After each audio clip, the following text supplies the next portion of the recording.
Kitzbühel is a small Austrian town located, with a population of just over 8,000 people. Despite its size, more than 20,000 tourists visit every winter, drawn by the local mountain slopes. For many decades, this place has been known as a winter resort for the wealthy. Additionally, there are numerous celebrations that attract athletes and fans from around the world. Since October 2018, the ski slopes have been prepared before the winter season. The hotels and tourism companies have been making the final preparations to welcome numerous guests. However, the joyful events were overshadowed by the horrific murders. Nadine Hinterholzer was born in Austria, grew up in a close-knit family. From an early age, she was energetic, cheerful, and quite pretty. She had a large circle of friends who loved her for her straightforwardness, good sense of humor, and pleasant demeanor. Nadine lived with her parents and older brother in a spacious house in Kitzbühel. At the age of 14, significant changes began in her life when she met a guy named Andreas E, who was 20 at the time. He already looked like an adult, while she was still a teenager. A 6-year age difference at that age can seem significant. Despite this, they felt a mutual attraction. After several dates, they began a romantic relationship in secret from Nadine's relatives. Eventually, they both realized that age could pose the greatest obstacle in their relationship. Nadine was concerned that her older boyfriend could face legal issues because of his involvement with a minor, but they were reluctant to break up. At first, Nadine carefully hinted to her parents about the significant changes in her life, which raised some alarms for her mother and father. However, Andreas was determined and decided to take a bold step. He personally approached Nadine's family to seek permission for their relationship. From the beginning, he emphasized that this was not a fleeting affair. He wanted to build a future with her but did not want to rush her, allowing her to finish school and pursue her education. Andreas was familiar with her brother, Kevin. Soon after meeting, they became close friends. During home visits, Andreas's initiative was highly appreciated by Nadine's parents, especially after she described him as well-mannered, polite, and loving. Overall, the family liked Andreas, so they permitted Nadine to continue their relationship. Nadine had just entered the challenging teenage years. Her parents believed that a relationship with an older boyfriend could positively influence her, as he could take care of her and protect her from unpleasant situations. Andreas acted as though Nadine meant a lot to him, growing closer to her family. Initially, they spent all their free time together, and after 3 years, Andreas moved in with them. Nadine and Andreas posted statuses on social media indicating their engagement. While Andreas had intentions of getting married, he respected Nadine's desires to finish school and make her own life decisions before rushing into marriage. They continued dating for several years, to the point where Nadine's family began to treat Andreas like their own son. Finally, Nadine turned 18, officially becoming an adult, while Andreas was already 24. They decided it was time to move out and live independently. Nadine's grandmother significantly assisted them by offering her apartment for Nadine and Andreas to settle in. By this time, Nadine had completed her schooling. She intended to continue her studies at college. She did not plan on marriage or children, which disappointed Andreas slightly, as she wanted to establish herself first. Nadine enrolled in driving school and attended classes with her friends, who often picked her up. She aspired to become a professional dancer and build a career in this field. To their relatives, Nadine and Andreas represented the epitome of romance. Although the age difference made their relationship seem unconventional, it was evident that their bond was built on love and mutual understanding. It seemed as though their lives were just beginning, with no threats on the horizon. Andreas had faced Nadine's transitional phase early in their relationship when she was just 14, and they had managed to cope with that difficult period, maintaining, even strengthening their bond. However, after she reached adulthood, some other challenges began to emerge in their relationship. Andreas was seriously determined to pursue further development, family life, and children, but he could not achieve the same aspirations from his beloved. A 24-year-old man, he worked as a bricklayer and spent the lion's share of his time, energy on his job. Upon returning home in the evening, he just wanted to relax with his girlfriend in their apartment, but this did not meet the new needs of an 18-year-old. While she had already become an adult, she still wanted to relax, spend time with friends, and go to parties. Previously, they had constantly gone out together, but now Andreas wanted to spend time at home in front of the TV, which was too boring for Nadine. Initially, she managed to persuade him to go for walks or spend time outside their home, but over time, this became nearly impossible. Andreas began to refuse such outings, citing fatigue and stating that he had to work in the morning. He complained that he wanted to relax and recharge but felt unsupported by her. During this period, the age difference between them became particularly apparent. Nadine was at the peak of her activity and craved entertainment, while she realized that Andreas had already moved past that phase of life, who now had other interests. However, she was not willing to adjust to him or give in. She wanted to live the life of a young woman, socialize, and have fun with her friends. All of this led to conflicts beginning to arise between them. Nadine even told Andreas that if this continued, she would have to break up with him. Despite her repeatedly expressing this not only to him but also to her friends and relatives, he did not take her words seriously. He saw no reason for a breakup, insisting that he still loved her, hoped she would calm down over time and everything would return to normal. He continued planning a lavish wedding, believing it was the right time since their relationship had lasted for 5 years. He wanted to change his social media status from engaged to married, but her insistence on remaining single, along with her constant reproaches and talk of breaking up, loomed over their relationship. Andreas increasingly became intrusive and rude. Nadine felt that he simply wanted to control her completely and grew angry that he could not succeed. She even began to tell her friends that they had always had problems that she had kept silent about. In the summer of 2018, Nadine made the firm decision to break up, but she did not want any conflict. She hoped they could maintain a friendly relationship. At that time, she was 19 years old, and Andreas was already 25. According to Nadine, her boyfriend was never cruel or aggressive and did not limit her communication with others. The major issue was his passivity and jealousy. He could not stand it when she was in the company of other guys. She even lost all her male friends after meeting Andreas at the age of 14. Nadine told her friend that they had decided to separate and live apart. She was sure that her boyfriend took it calmly. She believed their relationship was officially over after 5 years together. Nadine and Andreas stopped dating. He moved out of her grandmother's apartment and returned to his parents' house. The idea of maintaining friendly relations seemed to work as they both had mutual friends and kept in touch with their families. Andreas continued to be friends with Nadine's older brother, Kevin, as if nothing had happened. They were peers and had a lot in common. However, this was the calm before the storm. During this period, doubts began to surface during their communication. Nadine increasingly suspected that Andreas was not taking the breakup calmly. Kevin thought Andreas had accepted this as another whim of his girlfriend and was simply waiting for a signal from Nadine regarding the restoration of their relationship. The friends had discussed this many times. Andreas could not accept that it was truly over. Thoughts and conversations about his ex consumed almost all of his time. Andreas's behavior approached obsession. He seized every opportunity to communicate with Nadine, asking for a second chance, trying to win her back, even continuing to talk about marriage and children. Within the first month of the breakup, it became clear that Andreas did not understand the situation and was simply in denial. He did not realize that they were no longer a couple. Each time Nadine firmly said no, insisting that everything was over between them, she labeled their relationship as her youthful mistake, even confiding this to her other friends. All of this hurt Andreas, but he continued to endure. He still hoped for a reconciliation. Some of his friends sympathized with him, but by the end of the second month after the breakup, they too began to notice that his behavior resembled stalking.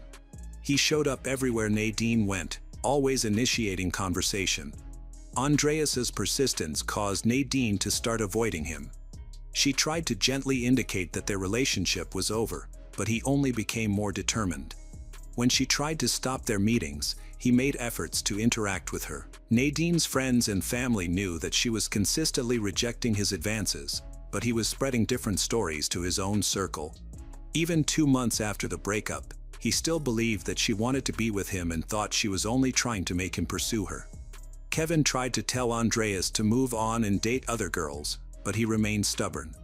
As of October 5, 2018, the situation remained unchanged. Nadine and Andreas had officially been separated for 3 months. Nadine's entire family was aware of the breakup. Even his parents tried to convince him to reconsider. That evening, Andreas spent time with Kevin. They visited several bars but didn't stay long in any of them. Eventually, they ended up at one bar, where Kevin unexpectedly saw Nadine. He found it surprising to run into her, especially since, despite the town being small, there were enough bars catering to tourists that it was unlikely they would see each other regularly. Andreas appeared to either be following Nadine, receiving updates on her location, or simply searching for her as he moved between various places throughout the evening. Kevin knew that for the past 3 months, Andreas had been claiming that he and Nadine loved each other and intended to get married once he won her back. While similar situations had occurred before, this time things were different. Nadine was not just with her friend, she was also accompanied by another man. When Andreas noticed this, he instantly became angry, approached Nadine, taking her hand and starting an argument. He attempted to pull her out of the bar, but she resisted. Her 24-year-old friend, Florian Jani, intervened, positioning himself between Andreas and Nadine. He insisted that he was merely a friend and not romantically involved with her, claiming they had only just met. Nonetheless, Andreas was not calmed by this explanation. He was furious that Nadine was spending time with another man and struggled to contain his anger, nearly provoking a fight in the bar. Nadine, Florian, and her brother worked hard to soothe him, prevented Andreas from asserting control over Nadine. After significant effort, they managed to calm him down, though he was still in tears. Feeling overwhelmed, Andreas chose to leave the bar, not wanting to remain in that environment. Kevin stayed behind with Nadine and Florian, worried about their safety. Andreas' outburst was alarming, and now Nadine felt genuinely concerned for her well-being. She didn't want to remain in the bar either, but feared that her ex might be waiting outside. After waiting to ensure Andreas had left, the entire group decided to walk Nadine home. Florian drove her back, even offered to stay the night to help her feel safe. Overwhelmed by fear, Nadine accepted his offer. This choice would prove to have significant consequences. Around 4 a.m., Andreas could no longer contain his jealousy and chose to contact his ex again.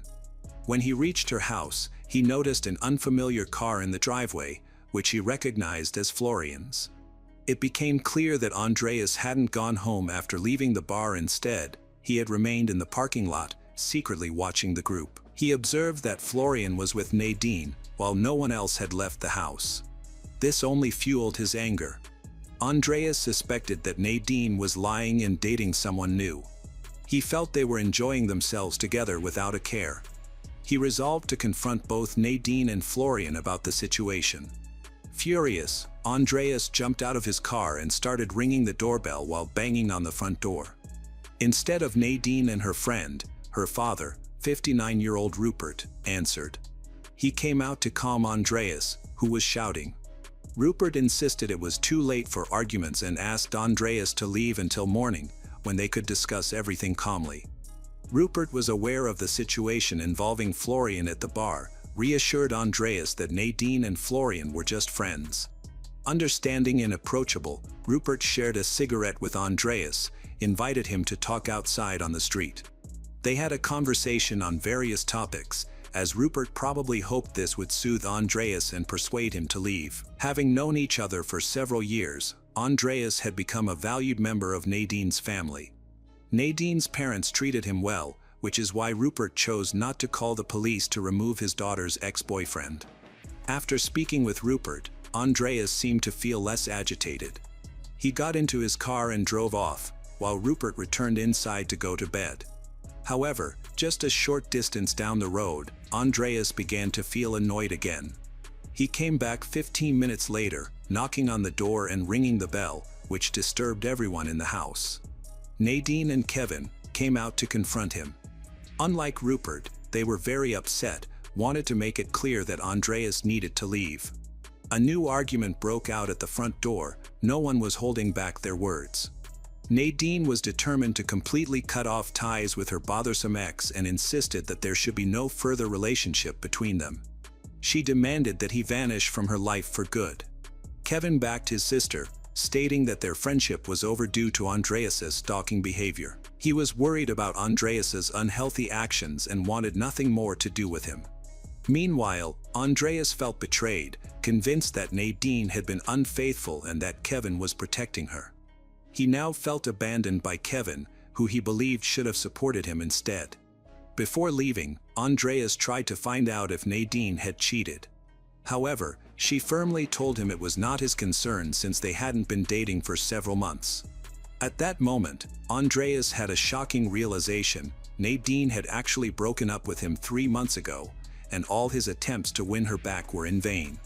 No one expected him to pursue her anymore. Feeling angry, Andreas decided to go home, choosing to avoid confronting his feelings of hurt. At 5:30 a.m. on October 6, 2018, Andreas returned to his ex's house. He began knocking on the door and ringing the doorbell, but he did not shout. This time, Rupert responded. He was already very irritated because Andreas had kept the whole family awake the previous night. When Rupert opened the door, he intended to angrily chase Andreas away and threatened to call the police, but he was cut off before he could finish. Andreas pulled out a gun, shot him in the head twice, killing him instantly. He then stepped over Rupert's body and entered the house. Nadine's mother, 51-year-old Andrea, rushed outside when she heard the noise. Tragically, she became the next victim. Andreas then attacked Kevin.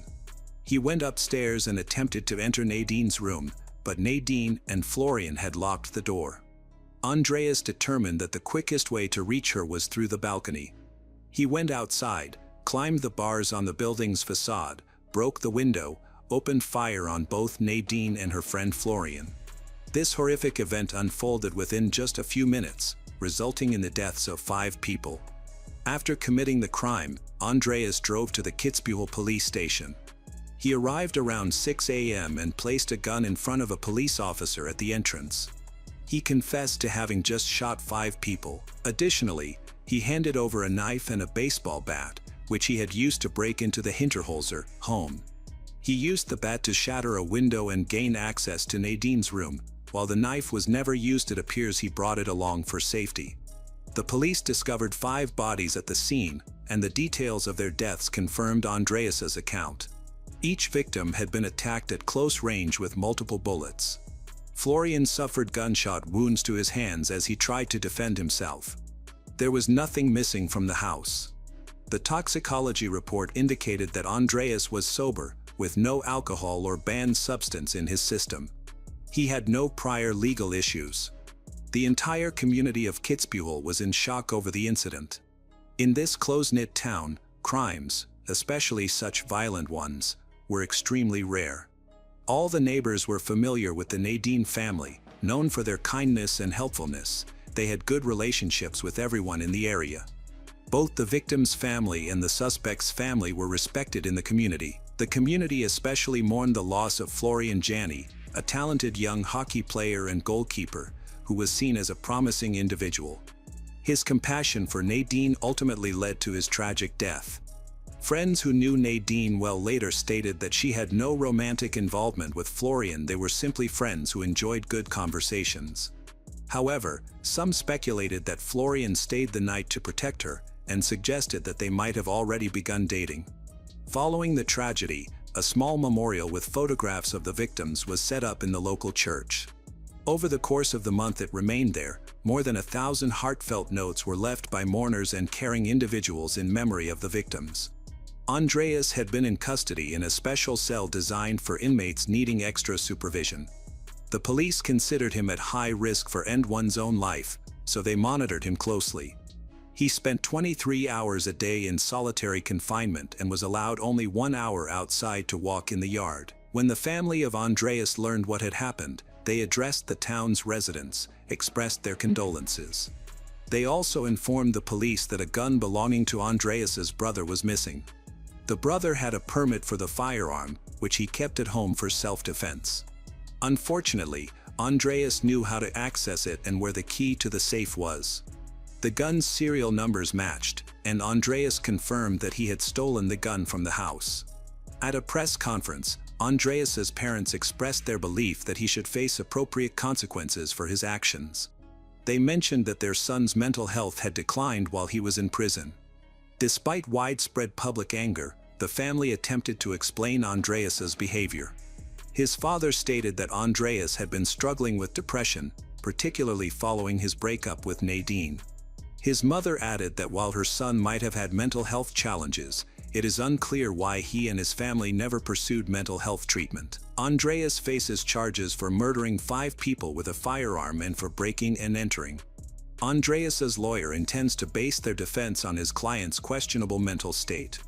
Andreas claims that after hearing hurtful remarks from Nadine and her brother, who attempted to force him out of the house, he lost touch with reality and was unable to control his actions. He states that the only thought in his mind was his desire to kill the cheater. He described this experience as a state of emotional turmoil. The lawyer hoped this would reduce his client's culpability. However, the prosecution argued that Andreas was merely pretending and insisted that he was aware of his actions, he fit to stand trial. The lawyer disagreed with this assessment. In the end, the court ruled that there were no grounds for reducing Andreas's criminal responsibility. Andreas believed he deserved a fair punishment and did not want to evade responsibility for his crime. From the outset, he intended to confess. He willingly went to the police station and had no plans to take back his confession made the morning after the massacre. His lawyers stressed Andreas's mental state during the case. Assessments revealed that he suffered from a disorder that left him with 2 choices: either walk away and forget or return to kill. There was no middle ground. Once he understood that he could not regain his relationship with Nadine, he became obsessed with the notion that Nadine should not belong to anyone. As soon as the murder trial started, Andreas confessed to the crime. He believed that confessing would make the legal process easier and reduce trauma for the victims' families, as well as for himself. He shared details about his relationship with Nadine, discussing his jealousy and the reasons behind his actions. He described Nadine as an attractive girl who attracted many admirers, which fueled his jealousy. Andreas held traditional views about women and felt that a good woman should behave differently. He couldn't accept Nadine's decision to break up, insisting that she was his property and that she shouldn't date or spend time with other men, even as just friends. On the night of the incident, he was also affected by Kevin's betrayal. Nadine's parents were annoyed with Andreas, and he was afraid of losing her entire family, with whom he felt closer than to his own. He claimed that after the breakup, his family did not provide the support he desperately needed, leading him to lose 10 kilograms. Ultimately, in a moment of rage, Andreas lost control and killed them all. Andreas E showed remorse and offered condolences to the families of his victims, but some believed he was merely trying to get a lighter sentence. Prosecution witnesses testified that Nadine continuously told Andreas that their relationship was over. Despite this, he kept asking for another chance, hoping to get back together, and he stalked her without truly grasping the situation. During the hearing, Andreas came across as insecure. He spoke softly, often mumbling to himself, and cried during emotional moments. At times, he seemed to misunderstand the gravity of what happened, viewing it as an accident. The prosecution contended that there was clear evidence of a brutal, premeditated murder involving 5 victims. They argued that Andreas had ample time to think through his actions as he drove to and from his ex-girlfriend's house. When he returned home, he took 3 items: a gun, a knife, and a baseball bat, indicating that he had meticulously planned his actions. The choice to take a knife suggested he intended to ensure there would be no survivors among Nadine's family and her friend Florian. During the hearing, the prosecution pointed out that Andreas had changed his marital status on social media from engaged to widower. Andreas claimed that this change occurred shortly after Nadine's murder, but some friends and acquaintances suggested that Andreas may have done so intentionally beforehand. Just a few months after their breakup, he started reacting more aggressively to Nadine's rejections. He often expressed a desire for her to be dead and sent messages accusing her of dating someone new, voicing a wish to kill that person. At the time, these statements were not taken seriously. The lawyer argued that these were simply emotional responses to rejection, which Andreas struggled to accept. However, this did not necessarily mean he intended to kill her. Nadine's friends mentioned that she had been feeling fearful of her ex lately and had been trying to avoid him as much as she could. She discovered that Andreas had been engaging in violent acts, such as beheading chickens with a machete and torturing cats. His actions appeared to be quite dangerous. During the trial, the defendant struggled to answer many questions, especially regarding why, in addition to Nadine, her friend Florian, brother Kevin, and her parents were killed. The lawyer argued that this showed Andreas lacked control over his actions and didn't fully grasp what was happening. However, the Austrian justice system made a definitive ruling: the murder of 5 people could not be seen as a mitigating factor. The idea that Andreas E was insane was dismissed. By the end of the trial, he was found guilty and sentenced to life in prison. Nevertheless, this doesn't mean he will be incarcerated for life. In Austria, individuals with life sentences are often released after an average of 21 years. Furthermore, the lawyer vowed to continue advocating for his client's release and planned to file appeals.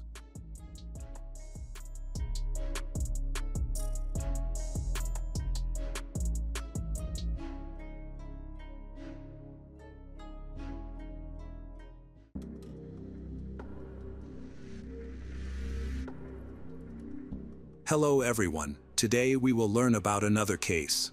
The case of Mary Stauffer. Mary was born in West Duluth, Minnesota, USA, and her family moved to the neighboring town of Hummentown when she was 10 years old.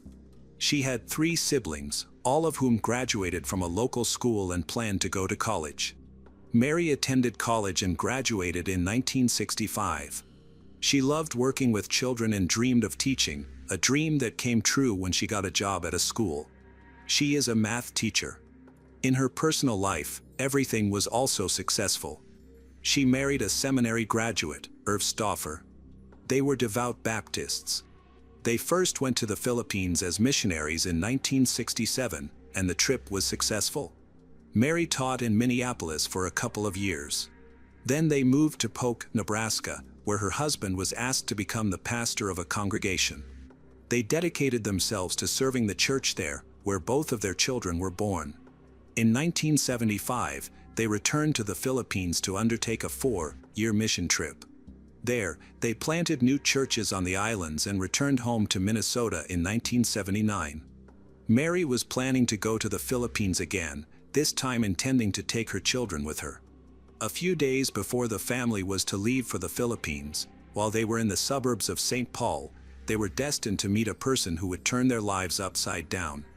On May 16, 1980, the day began normally for 8-year-old Elizabeth and her mother, Mary. They arrived and parked near a hair salon on Cleveland Avenue. When they left the salon, they headed to their car. Mary immediately noticed a young man, who looked to be about 30, confidently approaching them from the direction of a busy intersection. He looked at them strangely, and Mary instinctively felt uncomfortable under his gaze, but she did not panic since they were in a busy area. This young man did not look particularly dangerous. He stood out because of his thick glasses. Mary assumed he was merely asking for directions or something similar. However, when he approached the car, he took a gun from his belt, placed it next to the hood, and demanded a ride. In horror, Mary was ready to give up the keys to the car that the church had given them if only he would let them go. But the criminal did not want the keys. He forced Mary and her daughter to sit in the front, demanded that she drive north. Mary tried to influence the attacker, calm him down, and persuade him to let them go. She convinced him that if there were any problems, he could turn to the church, which would not abandon its parishioners in trouble. Mary stoically remained calm, trying to soothe the kidnapper and even bribing him. However, all her efforts were in vain. She even turned to the Bible, but the kidnapper was clearly not ready to listen to the Holy Scriptures. He ordered them to be quiet and keep driving. When they stopped at the nearest intersection, a patrolman pulled up next to their car. The kidnapper threatened to kill Elizabeth if they went in the same direction as the policeman or gave him a signal. Mary was forced to change their route, and the kidnapper noticeably relaxed. They drove to a wooded area in Anoka, stopping at a deserted camping site. There, the attacker ordered them out of the car and deeper into the vegetation, cautiously looking around.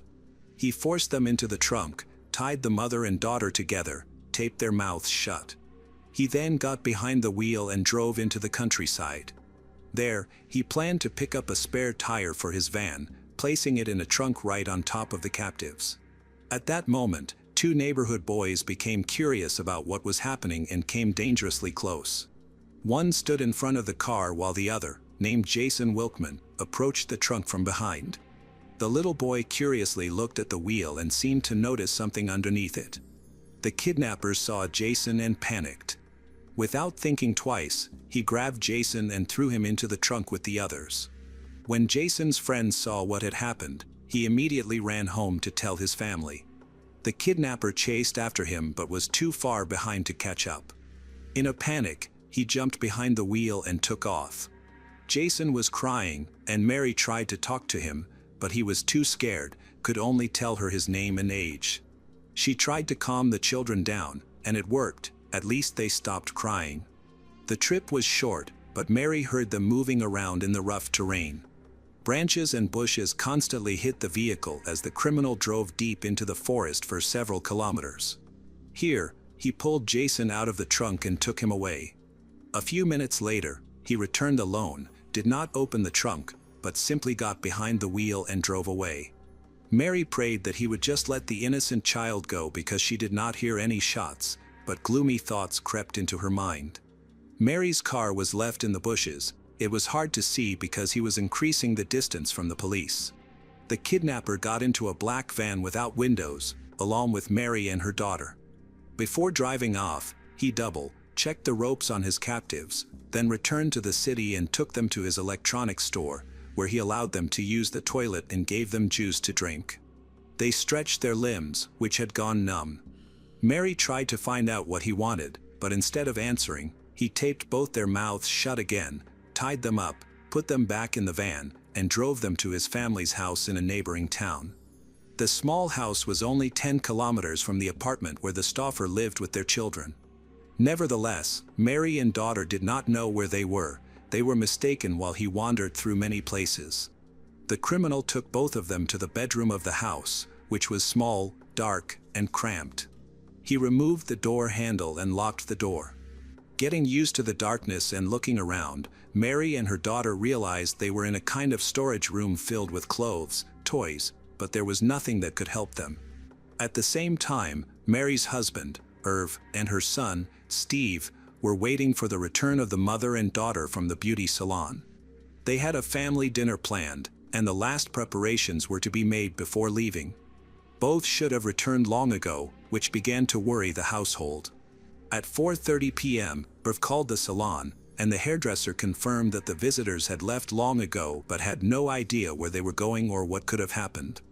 Irv called his wife's friends, but they did not know where she might be. Then he turned to other members of the Baptist community and involved them in the search. They all called local hospitals, acquaintances, police stations, and even morgues to find the missing. When no information could be obtained, Irv contacted the police. However, from the very beginning, it was obvious that they suspected of himself of the disappearance of his wife. By that night, the authorities were already engaged in the search for a 6-year-old boy, Jason Wilkman. The search for Mary continued. Irv explained that he was not involved in the disappearance of his wife and daughter. He and his son were waiting for them at home and had no idea what happened after they left the hairdresser. But the authorities did not believe him and suspected he had done something to them. The next morning, a car was found. They even managed to find 2 sets of fingerprints on the steering wheel, but their owners were not in the police database.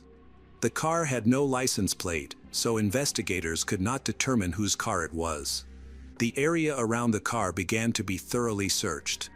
First of all, they found the car's license plate. It had been torn off when the criminal escaped through the bushes. Suspicions arose that Jason's abduction and the disappearance of Mary and her child could be connected. This helped them know that the car belonged to Mary. It seemed that everything was very serious, and the missing persons were in danger.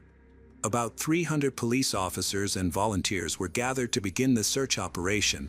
Announcements were published featuring images of the missing. Based on the words of the boy's friend, a composite sketch of the kidnapper was created. From that moment on, the authorities' suspicions regarding Mary's husband only intensified. Ironically, the composite sketch bore a striking resemblance to him. Both he and the kidnapper were dark-haired, wore glasses. Burr became the main suspect in the disappearance of the two children and Mary. However, Burr provided an alibi supported by a photo and passed a lie detector test. His fingerprints did not match those found in the car, yet the authorities still did not want to clear him as a suspect.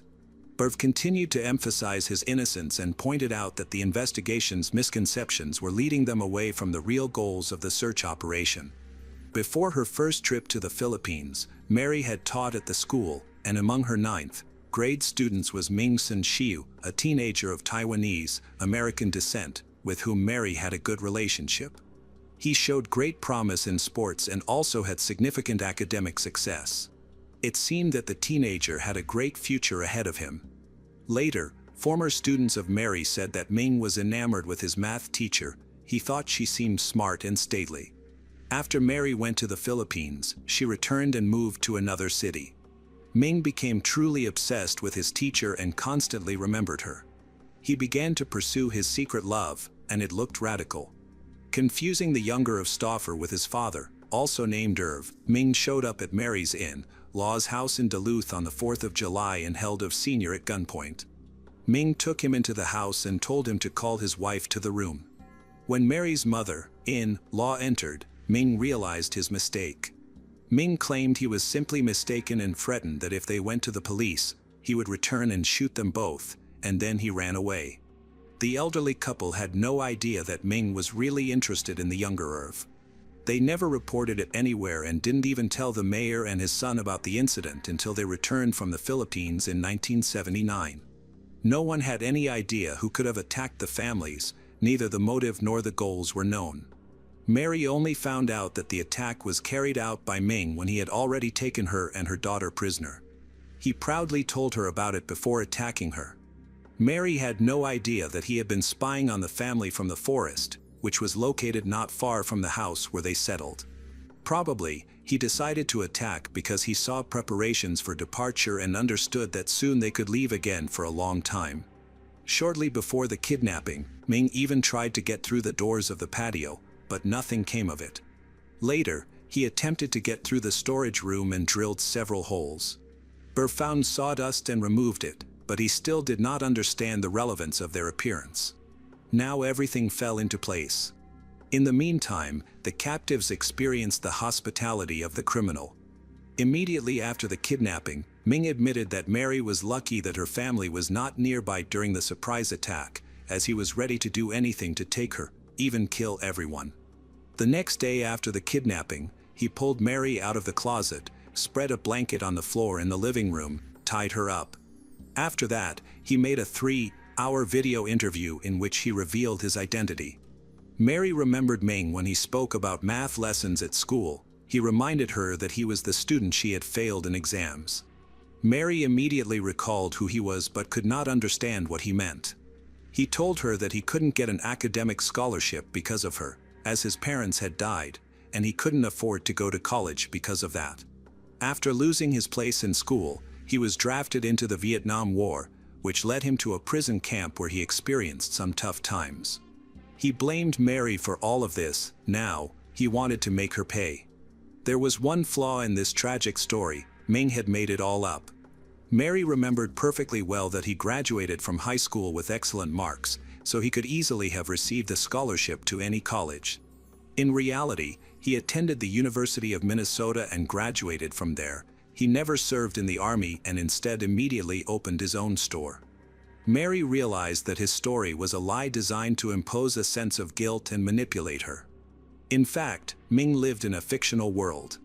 He wrote fantasy stories about many women whom he abused, and after that, they begged him to be with them. Among these fantasies was his 9th-grade math teacher.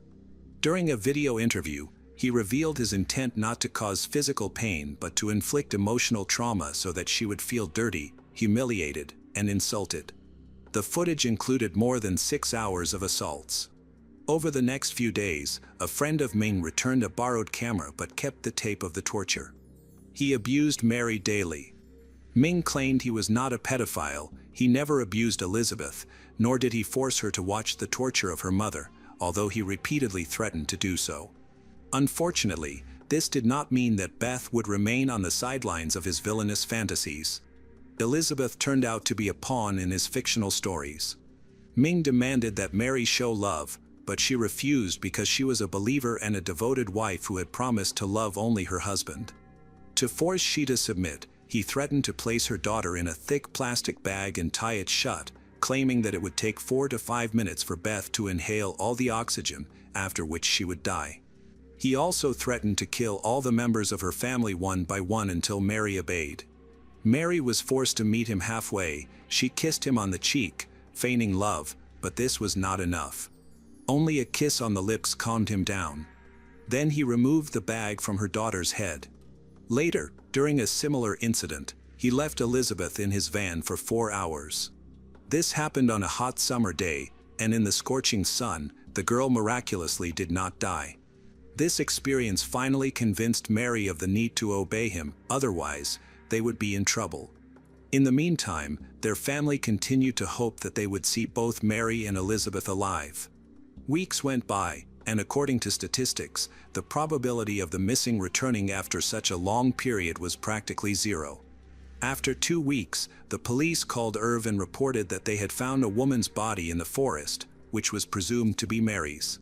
He provided his wife's dental records and was relieved to learn that it was not her, and therefore, there was still hope for the safe return of both his wife and daughter. Meanwhile, life in captivity continued.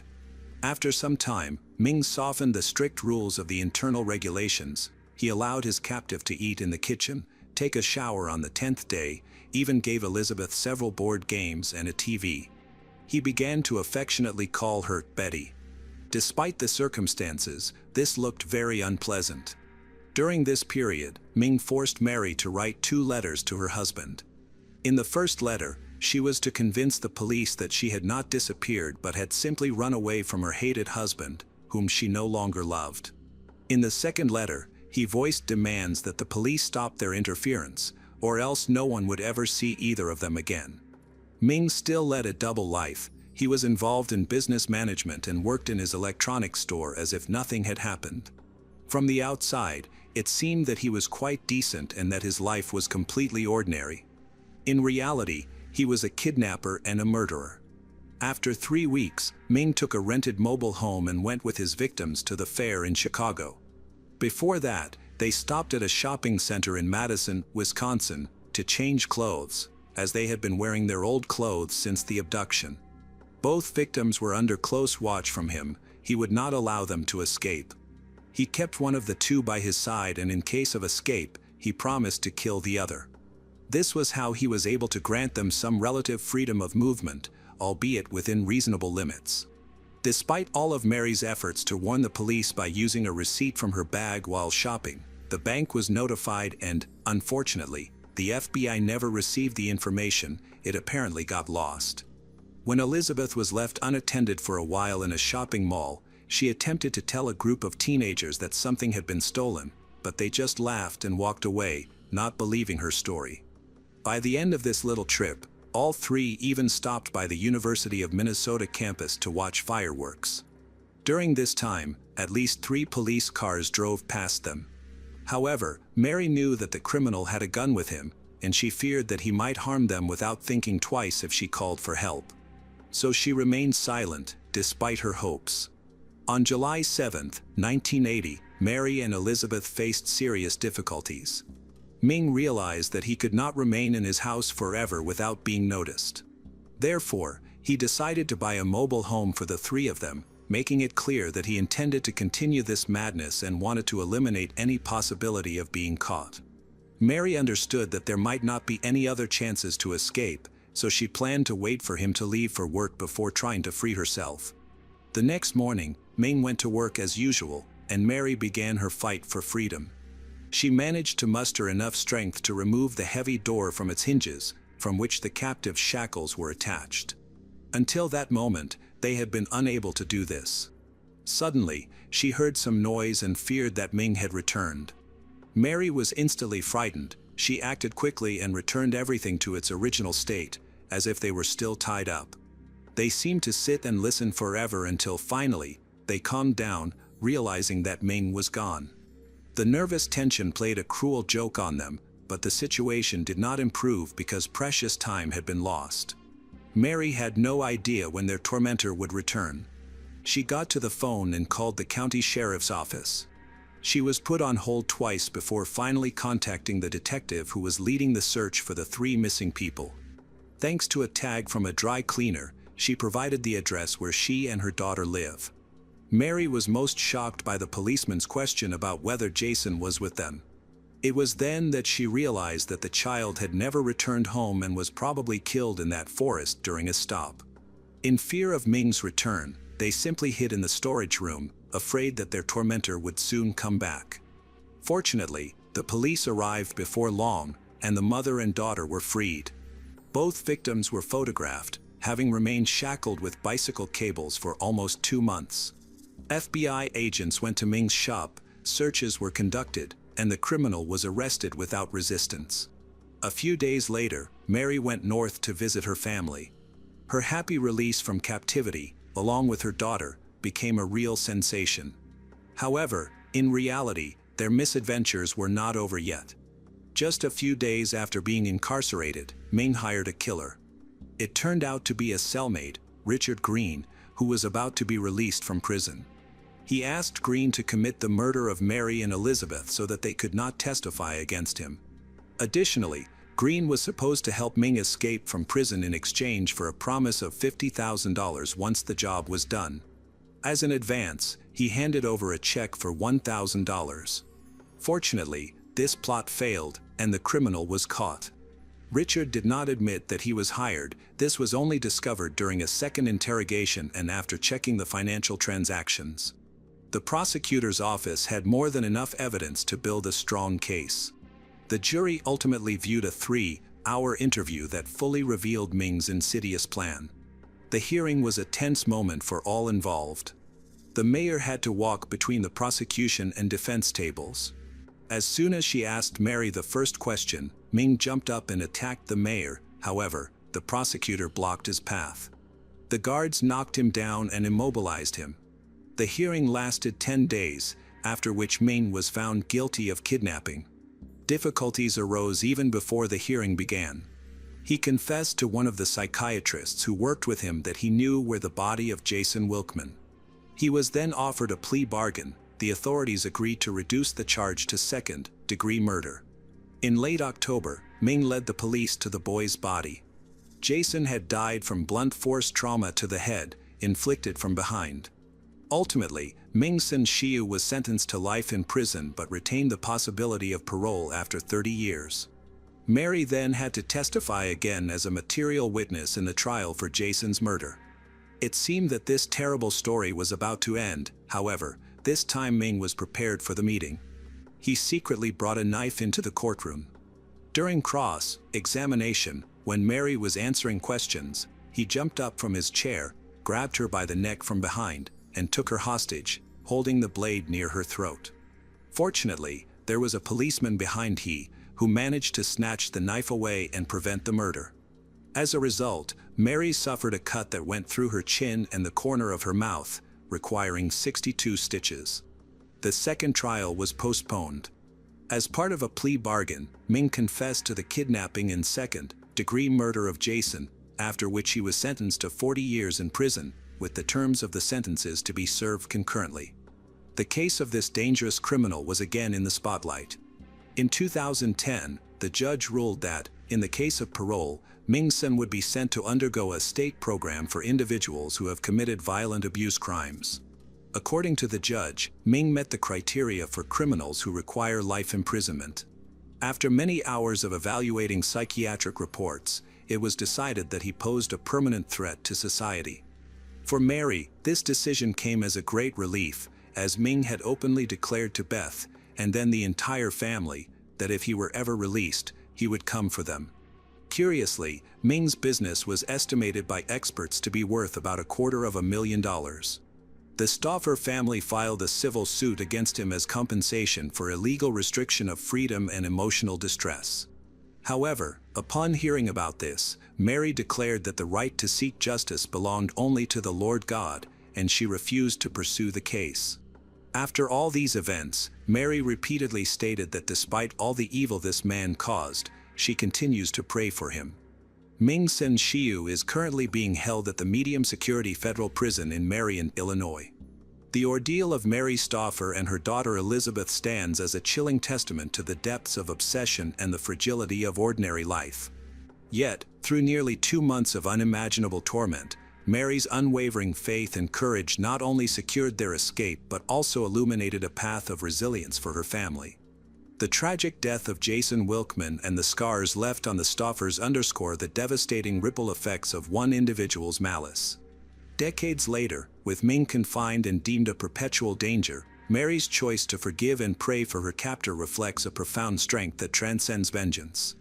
Her story endures as both a sobering warning of unchecked obsession and an inspiring reminder that even in the face of profound evil, hope, faith, and the human spirit can prevail.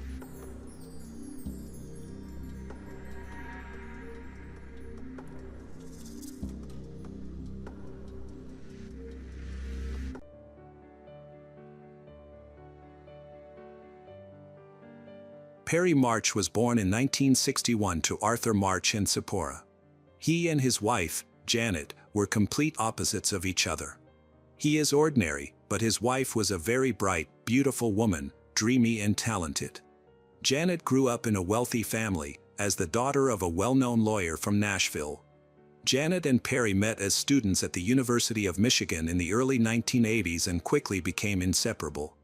When Perry graduated and moved to Chicago to work as a financial broker, Janet followed him without hesitation. However, she soon began to miss her home and family. To support Perry's education, her father agreed to pay for his expensive tuition at the prestigious Vanderbilt Law School. As a result, Janet and Perry returned to Nashville, and since Perry was hesitant, it was Janet who proposed to him in Percy Warner Park. They got married in 1987 and moved into a house in a well-known area of the city, which was rented and paid for by Janet's father. The following year, Perry graduated and chose to work for a local law firm in Nashville instead of accepting offers from large firms in New York. In 1990, Janet gave birth to a son named Samson, affectionately called Sammy. On the surface, this family seemed to have everything: a mother, a father, and a son. Unfortunately, this outward appearance of happiness was deceptive. In 1991, a scandal emerged at the law firm where Perry worked after a young female specialist received an inappropriate proposal from a colleague.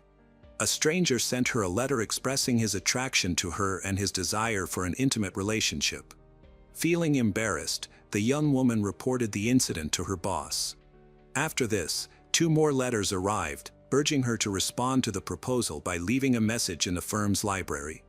In response, the firm took measures to identify the sender of these inappropriate letters. They installed a CCTV camera in the library where she was supposed to leave her reply. When the man came to collect the letter, the firm's lawyers were shocked to discover that he was Perry March, the husband of Janet. Faced with evidence from the video, Perry refused to confess. The law firm gave him an ultimatum: resign or be fired. He chose to resign. This uncomfortable situation led to legal consequences, as the female employee who received the unwanted proposal sued Perry for financial compensation. He was ordered to pay her. To avoid a harassment claim, she requested $25,000, half of which Perry was to pay in monthly installments, while the remaining $12,500 was to be paid in a lump sum. This arrangement was made to keep his wife, Janet, from discovering the scandal. In 1994, Janet and Perry welcomed their second child, a lovely daughter named Sephora. As their family grew, they decided to build a larger home and purchased nearly 2 acres in the affluent suburb of Forest Hill. Over the next year, they worked on constructing their dream house, a $650,000 mansion designed in the French country style. Janet was very enthusiastic about the project and closely oversaw every stage of the construction. However, her demands were sometimes unreasonable, leading Perry to step in and help mediate between her and the construction team. Although the new house brought excitement, Janet and Perry's marriage was facing difficulties. Their relationship had been strained for several months, and they frequently attended therapy, both together and individually. At home, they rarely communicated. Perry was often away for at least 3 days a week, and their arguments escalated whenever he returned. A family therapist suggested they take a break from each other, but Janet was adamant about getting a divorce. In August 1996, a significant incident occurred that changed the course of Janet and Perry's relationship forever. Perry needed to pay the final installment to a woman at a law firm, but, due to financial issues, he sent her a letter requesting to postpone the payment until October. Unfortunately, Janet read the letter, which led to a heated argument between them. In the aftermath, Janet contacted her mother to arrange a meeting with a divorce lawyer. On August 15, 1996, Janet was scheduled to meet with the lawyer but never arrived at the office because she mysteriously disappeared that night. Perry claimed that Janet left voluntarily after their argument. He told the police that she expressed a desire to get some space to think but did not specify where she was going. He said that at around 8:30 p.m., Janet packed a suitcase, took her passport and $1,500 in cash, and left in her car. He also mentioned that she left him a list of tasks to complete before her return. After she left, he informed friends and family of her departure as he normally would. The next morning, Deneen Beard, the maid, came to clean the house and was surprised to find everything in order. However, Perry asked her to focus on her work and not to go into the children's room. Then a nanny named Ella Goldschmidt, who had previously arranged with Janet that her son would play with Sammy, arrived. After Deneen left, Ella noticed Sammy jumping on an oriental rug that was rolled up on the floor next to the playroom. When she returned around 2 p.m. to pick up her son, the rug was no longer there. Initially, Janet's family believed Perry's explanation. Janet's father went to Nashville International Airport to check if Janet had left her car there. Janet's mother, Carolyn, became increasingly worried, as her daughter would not just vanish without a word and would never abandon her children. Although Carolyn wanted to contact the police, Perry convinced her to wait 12 days, claiming that Janet had said she would return by then. That evening, Perry called his father, Arthur, a retired U.S. Army lieutenant colonel living in Jalisco, Mexico. Arthur readily agreed to travel to Nashville to support his son during this challenging time. In the meantime, Janet's family's concerns continued to escalate. With August 25th being Sammy's 6th birthday, fears grew that something had happened to Janet. She would definitely not miss such an important occasion. While Perry and Janet's parents told the party guests she had traveled to California to visit her brother and was postponing her return due to an ear infection, her sudden disappearance raised alarm among her loved ones. Days passed without any news from Janet, and the anxious waiting could not go on much longer. On August 29th, Janet's parents reported her missing to the police. Detective David Miller, a skilled investigator with extensive experience, was assigned to the case. He initiated the investigation by reaching out to hospitals and reviewing Janet's bank and credit card accounts, which had not been used since her disappearance, raising concerns about her well-being. On September 7th, authorities located Janet's car in a parking lot at an apartment complex about 5 miles from her home. The car appeared to have been parked there for several weeks. Inside, police discovered Janet's bag, which contained her documents, passport, credit cards, and $11 in cash. They also found a suitcase filled with clothes, notably absent of a bra, toothpaste, a comb, or underwear, which seemed unusual. Additional evidence included a pair of white sandals in the glove compartment and unusual, dirty bicycle tire tracks near the car. Investigators needed to analyze this evidence carefully. On September 10, 1996, Perry was questioned by investigators and consented to a search of his home. The police conducted the search over the weekend of September 14th to 15th while Perry was away in Chicago with his children. The house showed no signs of domestic violence or anything noteworthy. A few days later, the owner of a tire store contacted law enforcement to inform them that Perry had visited the store on August 21st, a week after Janet went missing. Perry inquired about purchasing a new set of tires, despite the good condition of those already on his car. When asked why he wanted a different brand, his response raised further suspicions. On September 18th, Perry decided to move to Chicago with his children. Before leaving, he had a concerning conversation with Janet's longtime friend, Diane Sachs, which she later reported to the police. Perry asked Diane if she thought he could kill his wife. Although she hesitated to answer, he proceeded to ask the disturbing question of what she would think if he had loaded Janet's body into his car and taken it to a remote location for disposal. This raised serious suspicions about him.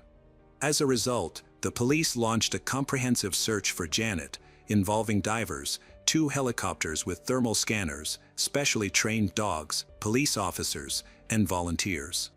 Meanwhile, Perry hired a lawyer, who informed the police that Perry would not cooperate with the investigation. In November, as Janet's parents held a day of mourning for her, Perry chose not to attend, further increasing the police's suspicions about him. Over time, a theory about Janet's disappearance began to develop. It was suggested that Perry and Janet had a heated argument the night she disappeared. During this argument, Janet may have said something that provoked Perry, leading him to strike her hard. Given that Perry held a black belt in martial arts, a single blow could have killed her, or he might have strangled her. Whether intentional or not, when he found Janet dead at his feet, he was faced with a dire decision. Investigators believe that Perry hid Janet's body either in the basement, in the woods, or near their home. Furthermore, Ella had mentioned that there was a rolled-up rug that she had noticed in Perry's house that morning. Janet's body may have been inside that carpet, and tragically, little Sammy may have unknowingly played around his mother's body. Afterward, Perry moved her body to his Jeep and drove to a location where he buried it. He then drove Janet's car to where it was later discovered, taking her mountain bike with him so he could ride it back home. However, these are merely speculations, and the police were tasked with uncovering evidence of the murder, marking a new phase in the investigation. Janet's father, a prominent lawyer, was determined to uncover the truth about his daughter's disappearance. Meanwhile, Perry applied to become the manager of Janet's estate, but her parents opposed this and filed their own petition. Perry refused to consent. Ultimately, the court designated a guardian to oversee Janet's property and ordered Perry to return some items he had taken. He only returned them after being urged to do so. This was just the beginning of a legal dispute between Perry and Janet's parents. The battle continued until late 1999 when the court granted Janet's parents the right to visit their grandchildren. They traveled to Perry's new home in Illinois, eager to see the children, but were shocked to discover that he had moved to Mexico to be with his father. Moreover, just weeks after relocating, Perry married a local woman named Carmen Rojas. 3 years had passed since Janet went missing, and she still had not been officially declared dead. This prompted her parents to file a lawsuit against Perry for the manslaughter of their daughter. When Perry did not appear in court to contest the charges against him, the judge ordered him to pay $113.5 million in compensation to Janet's parents in May 2000. Janet's parents traveled back to Mexico to confront Perry and requested to meet his children. He firmly refused their request, prompting them to return to Nashville. A month later, they returned to Mexico with a court order and assistance from local police, who arrested Perry for violating his visa. Although the charges were eventually dropped, by the time Perry got back home, his children were missing. Taking advantage of Perry's absence, Janet's parents took the children to the U.S. and sought permanent custody once they were home. This led to a direct confrontation and sparked another legal battle for custody. Ultimately, Perry regained custody, and Janet's parents were reprimanded for unlawfully taking the children. Later, the Tennessee Court of Appeals overturned Perry's manslaughter conviction. At this point, Perry believed he could lead a stable life in Mexico with his new wife and children, feeling confident that nothing would disrupt his plans. However, unexpected developments were on the horizon, as the local police department, along with 2 investigators, continued to actively investigate Janet's case. In the latter half of 2004, the prosecutor's office introduced new evidence that led to a retrial, during which 59 witnesses were heard. This resulted in charges against Perry for second-degree murder, tampering with evidence, and abuse of a corpse. In October 2005, an arrest warrant and a request for extradition to the United States were issued for Perry. While being transported, Perry was accompanied by Pat Postiglione, one of the detectives involved in the investigation. During the journey, Perry was quite talkative and asked the detective whether he could face murder charges if an accident occurred. He also told Pat that he would be willing to confess everything if he could receive a sentence of no more than 7 years. The detective stated that he would pass this information on to the district attorney. Janet's parents were determined not to allow Perry to enjoy a new life after spending a short time in prison. They submitted a new petition for custody of the children, which the judge approved. Facing difficulties in the legal system, Perry sought another solution. He attempted to persuade his cellmate, Russell Ferris, to kill Janet's parents. Russell became interested in the plan and learned that Perry's father, Arthur, would act as the intermediary. After 2 months of discussions among the three, Russell's lawyer notified the police about Perry's offer to kill Janet's parents. From that point on, Perry's situation became increasingly complicated. Initially, the evidence against Perry for murder was weak and mostly circumstantial. His lawyer argued that there was no solid proof that Perry had committed the crime. If he had been found not guilty, he could not be tried again for the same offense.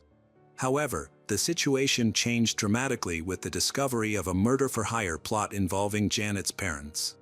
Now, the police had recorded conversations revealing details of the planned murder, including statements made by both Perry and his father, Arthur. When Arthur listened to the recordings, he realized his errors and agreed to testify against his son in exchange for a more lenient sentence. The disturbing truth emerged. Arthur, Perry's father, revealed that his son had confessed to him about killing Janet. A few weeks after the murder, Perry sought his father's help because he was anxious about the body being discovered.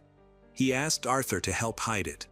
One night, they drove to a location where, according to Arthur, the body was already decomposing and stored in a bag. Arthur recounted loading the remains into Perry's Jeep. They then traveled north to Bowling Green, Kentucky, where they stayed at a motel. Under the cover of darkness, Arthur attempted to dispose of the body.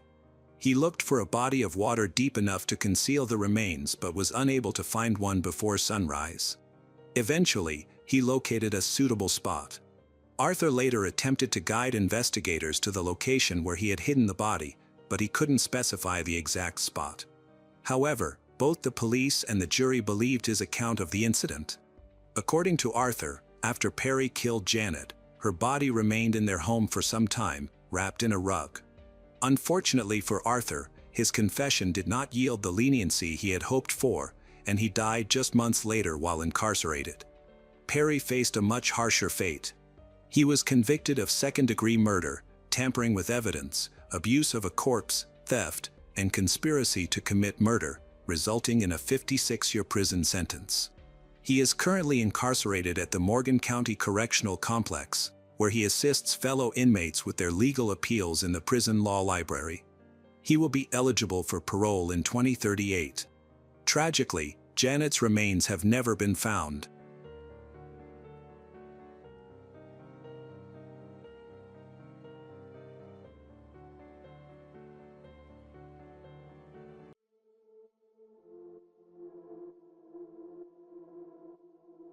Let's head over to the small, quiet town of Malang in North Cotabato, Philippines.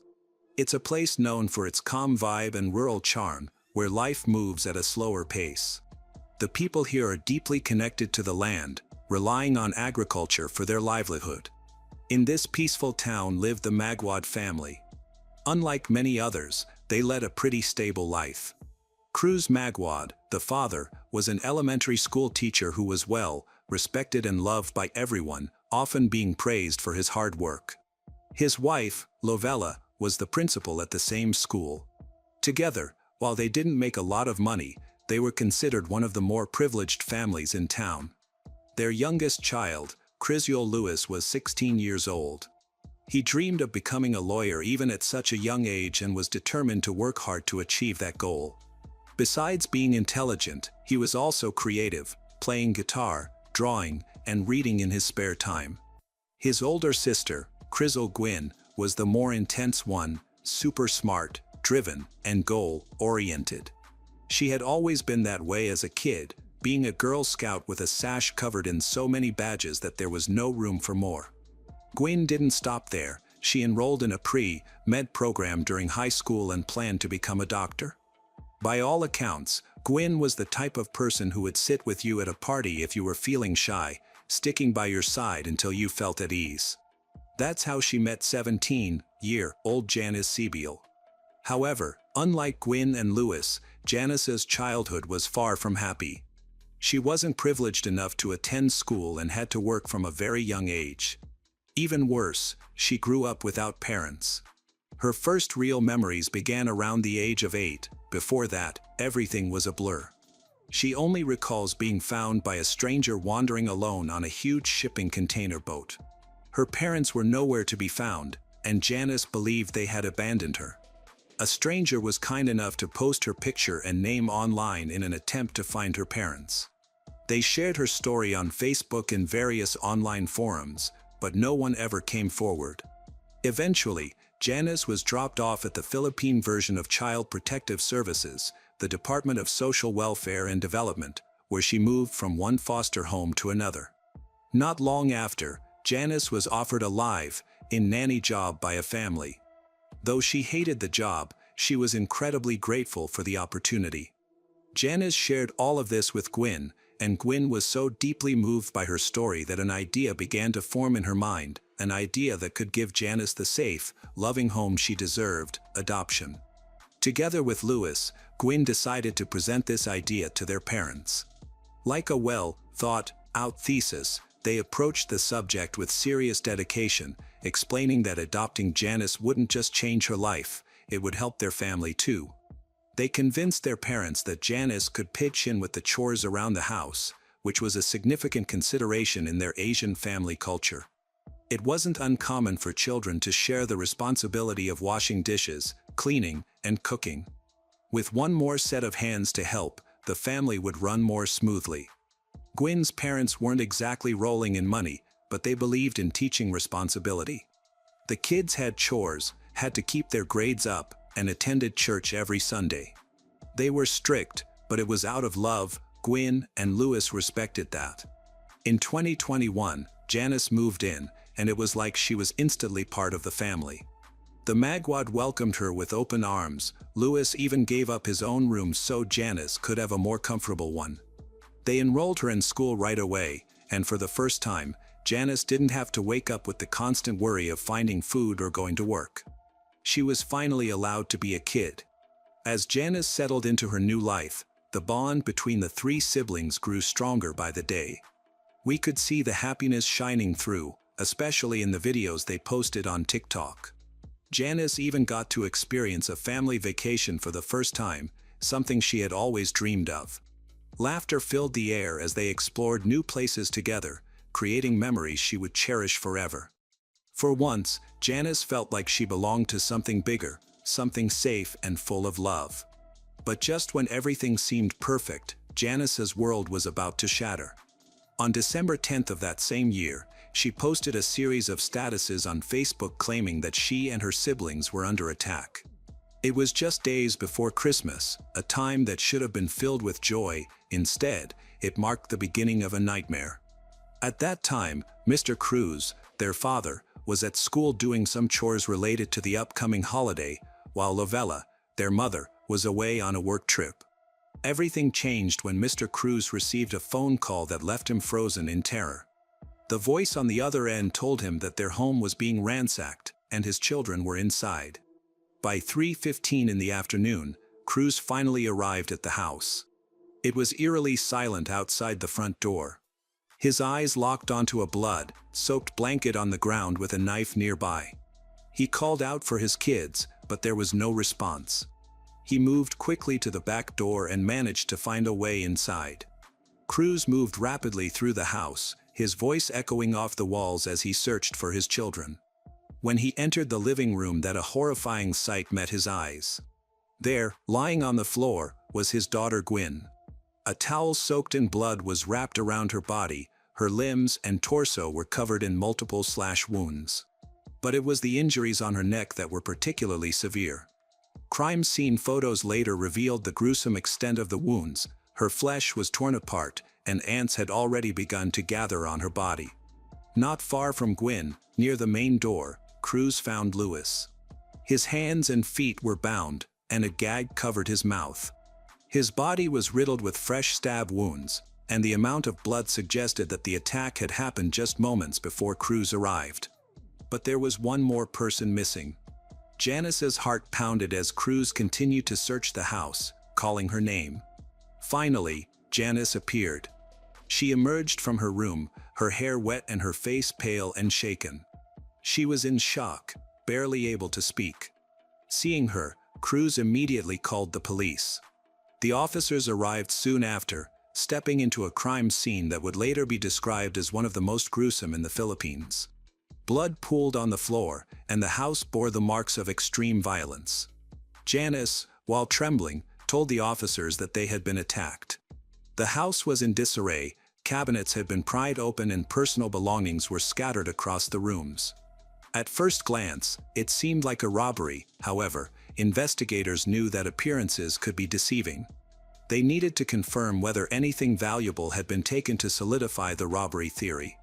At the same time, as part of their protocol, the police did not rule out the parents as persons of interest. The police needed to confirm their alibis and whereabouts during the attack. The investigators turned their attention to the room where Janice said she was hiding during the attack. It was messy, but that wasn't unusual for a robbery scene. What stood out, though, were the details that didn't add up. The disarray in the room, though chaotic, didn't have the usual signs of a real robbery. So the police began to search the house more carefully, and they soon found some crucial evidence just outside the front door. The police discovered a blood-stained shirt, which they believed had been dropped by the attacker while trying to escape. About 100 meters away, they found a plastic bag in a ditch. Inside were bloody pants and underwear. It seemed the attacker had deliberately discarded these items to hide evidence. Inside the house, the scene became increasingly horrifying. The living room floor was littered with shards of glass and broken bottles, a clear sign of the violence that had unfolded there. Expansive pools of blood reveal the brutal nature of the attack. Among the carnage, investigators discovered a discarded knife, a baseball bat, and a hammer, each stained with blood. These weapons were assumed to have been used in the murders. Crime scene analysts took careful note of the blood patterns, which provided key insights into the sequence of events. They determined that Gwyn, the older sibling, had likely been killed first. Her blood had partially coagulated and rigor mortis had already begun to set in. In contrast, Louis's blood appeared much fresher, suggesting he had been murdered after Gwyn. The different states of the blood and bodies made this theory even more plausible. Louis's hands and feet were bound, while Gwyn's were not. This discrepancy indicated that Gwyn might have been ambushed and killed quickly, while Louis was restrained, likely to prevent him from resisting before his own murder. The fact that so many different tools were used and that the victims had distinctive types of wounds strongly suggested the involvement of more than one attacker. This theory was supported by the fact that Louis had been restrained. It would have been difficult for a single person to control a victim while also carrying out such a brutal attack. Adding to the mystery, crews confirmed that the weapons found at the scene were his. The murderers seemed to have used tools that were readily available in the house, which made the crime even more unsettling.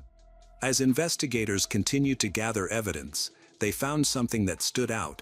The family's laundry machine had been used, but there were no freshly washed clothes anywhere in the house. This odd discovery suggested that something unusual had happened after the crime, perhaps an attempt to erase evidence or cover their tracks. The extreme brutality of the crime prompted local authorities to launch a manhunt for the suspects. The public was shocked, and the need for justice became urgent. To help with the investigation, the vice of the Municipal Council of Mlang, North Cotabato announced a reward of 200,000 pesos for any information leading to the capture of the perpetrators. The mayor also offered an additional 50,000 pesos as a bounty. These actions emphasized the gravity of the case and the community's desperate need for answers. Autopsies were performed on Gwyn and Lewis over 2 days, starting on December 13, 2021, and the results were chilling. Gwyn had sustained 32 stab and slash wounds, some of which were deep enough to almost sever her limbs. One of her ears had been cut off, and her neck and upper arm were nearly severed. Her body also showed signs of blunt force trauma, likely caused by the hammer and baseball bat found at the scene. Additionally, the backs of her hands were bruised, covered in defensive wounds, indicating that she had fought fiercely. Meanwhile, Lewis had endured 51 knife wounds, some so deep that they exposed his bones and internal organs. Red marks on his neck suggested he may have been strangled. Unlike his sister, Lewis had no defensive wounds. He also had signs of blunt force trauma on his limbs and torso. All these injuries were consistent with the weapons recovered at the scene. Investigators quickly ruled out the possibility of a robbery gone wrong. Though the rooms appeared ransacked, only Gwyn's phone was missing. Nothing else of value had been taken, leading authorities to believe that the killer or killers were familiar with the victims. It was also striking that the crime took place in broad daylight, which made the entire situation even more unsettling. Before the autopsy results were made public, rumors began circulating online accusing Janice of being involved in the crime. These rumors gained traction due to her survival, the weapons being from the family home, and the locked front door. The accusations grew increasingly intense, with some even threatening Janice. Under the mounting pressure, the police decided to question her. Janice described the events of that day. She had been studying with Gwyn in her bedroom while Lewis was downstairs in the living room. Suddenly, they heard screams, and 3 men broke into the house. The 2 girls rushed downstairs and saw the 3 men attacking Lewis with the weapons found at the scene. The attackers then turned on Gwyn. In fear, Janice fled upstairs, locked herself in her bedroom, and hid under the bed. Janice was too scared to call the police, so instead, she texted the family group chat asking for help.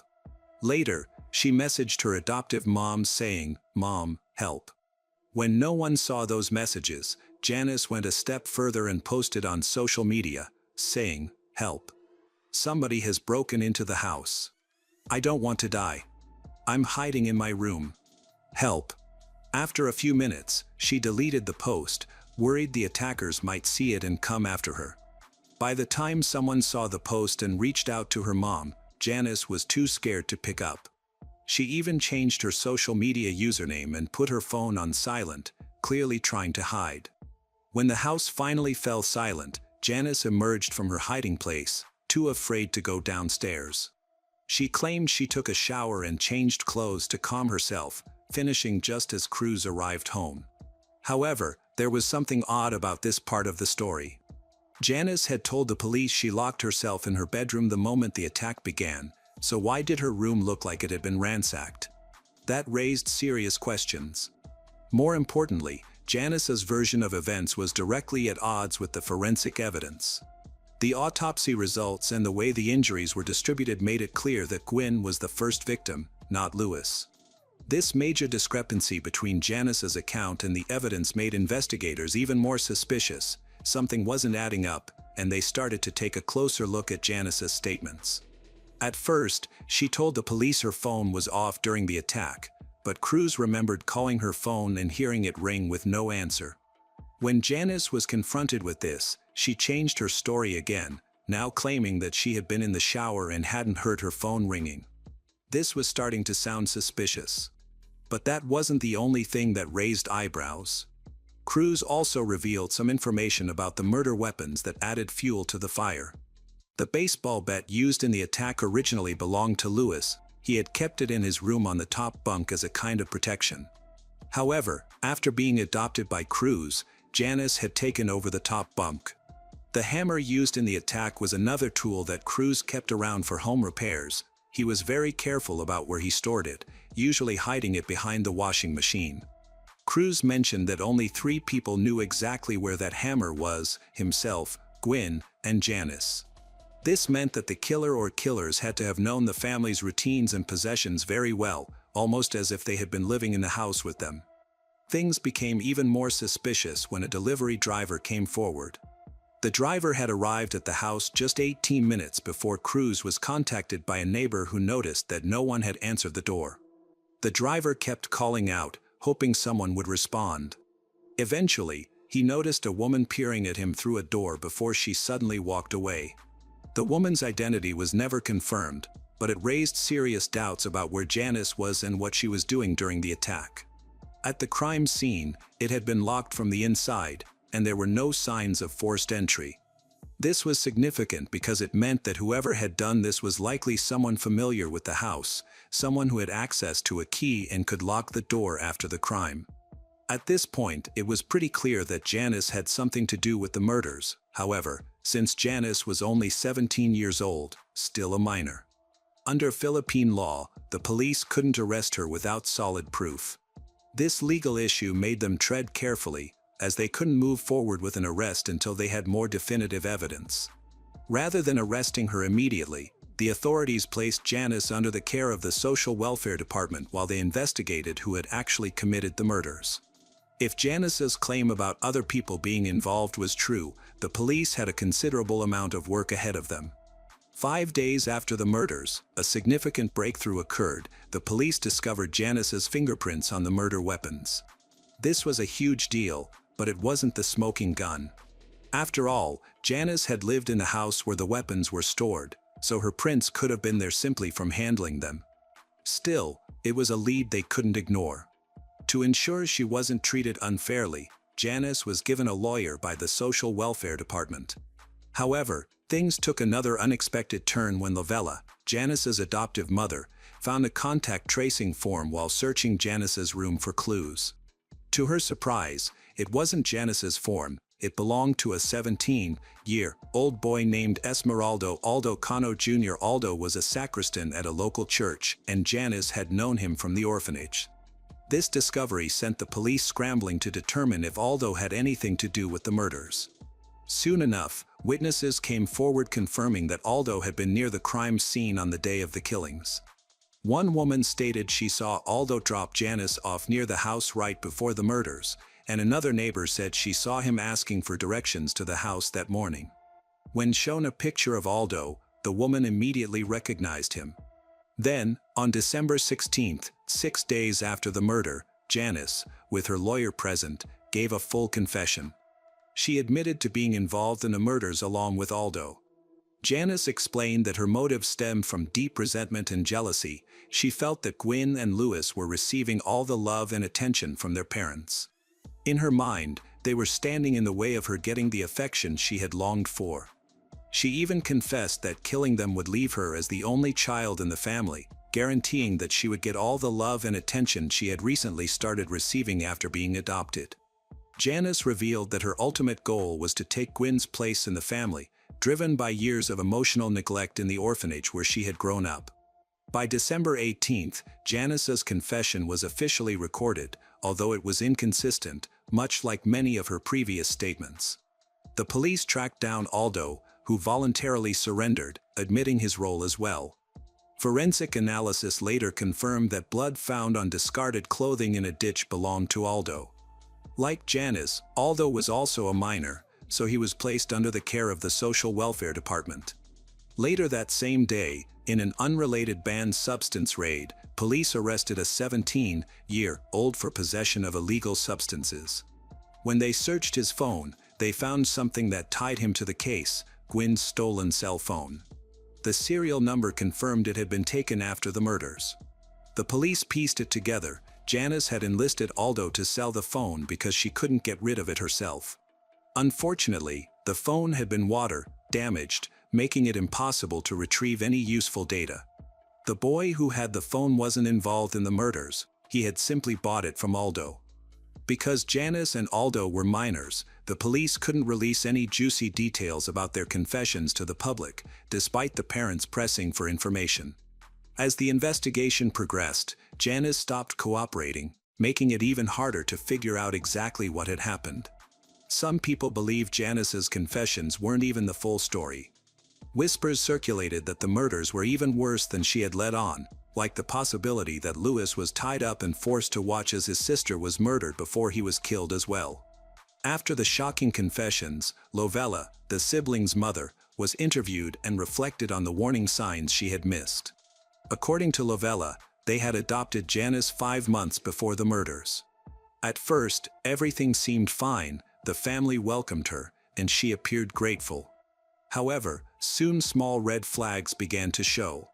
In August 2021, when Gwen's parents were hospitalized, Cruz noticed that 10,000 pesos, about $170, set aside for emergencies was missing. Janice claimed thieves had taken it, but the next day a large sum was found hidden in her school bag. After some questioning, Janice admitted she had taken the money. Despite this breach of trust, the family, particularly Gwen, chose to forgive her. They were sympathetic to her troubled past, attributing the theft to the survival instinct she had developed after years of hardship. Janice apologized, and the family, hoping this was a one-time mistake. They accepted her apology, believing the worst was behind them. However, as months passed, Janice's behavior started to shift in unsettling ways. She became lazy, irresponsible, neglecting household chores and showing a disregard for reminders. She apologized but never followed through. Although troubling, it didn't raise any immediate alarms until the morning of the murders. On that day, Janice did something she had never done before. She called Cruz and Lovella mom and dad for the first time. It was a small gesture, but it felt like a red flag, indicating a deeper, darker shift in her emotional state. It was as if something had clicked in her mind, setting in motion what was about to happen. As the investigation unfolded, more shocking truths came to light. Janice had lied about her origins from the start. Her story of being an orphan was a fabrication. Her parents were alive and had spent years desperately searching for her. When the case went viral, Filipino amateur sleuths dug into her past and uncovered a nearly decade-old missing persons notice. Her parents weren't very active on Facebook back then, so they missed the post. Fast forward to the murders, and that same post started circulating online again. It didn't take long for Janice's biological parents to recognize her. Born in 2005, Janice was the youngest of 3 children, but her childhood was filled with chaos. Her father's gambling addiction tore the family apart, and after remarrying, her mother tried to make the best of the situation by dividing what little they had left among her children. Eventually, Janice and her siblings were placed in different orphanages. By 2020, Janice had actually reunited with her biological family, but that reunion didn't last long. Her relatives later claimed she cut them off, saying they were too poor to be of any use to her. This betrayal shocked everyone. Things took a darker turn when Janice's biological mother, devastated by what her daughter had done, attended the funeral of Gwen and Louis. In her grief, she kept apologizing, overwhelmed with guilt about her daughter's actions. In one heartbreaking moment, Janice's biological mother even knelt down, but the Magwad weren't seeking revenge. They made it clear that they weren't angry, only seeking justice. They insisted that Janice's biological mother encourage her daughter to confess. Janice's mother tried to visit Janice at the social welfare office, but Janice refused to see her, citing strict rules.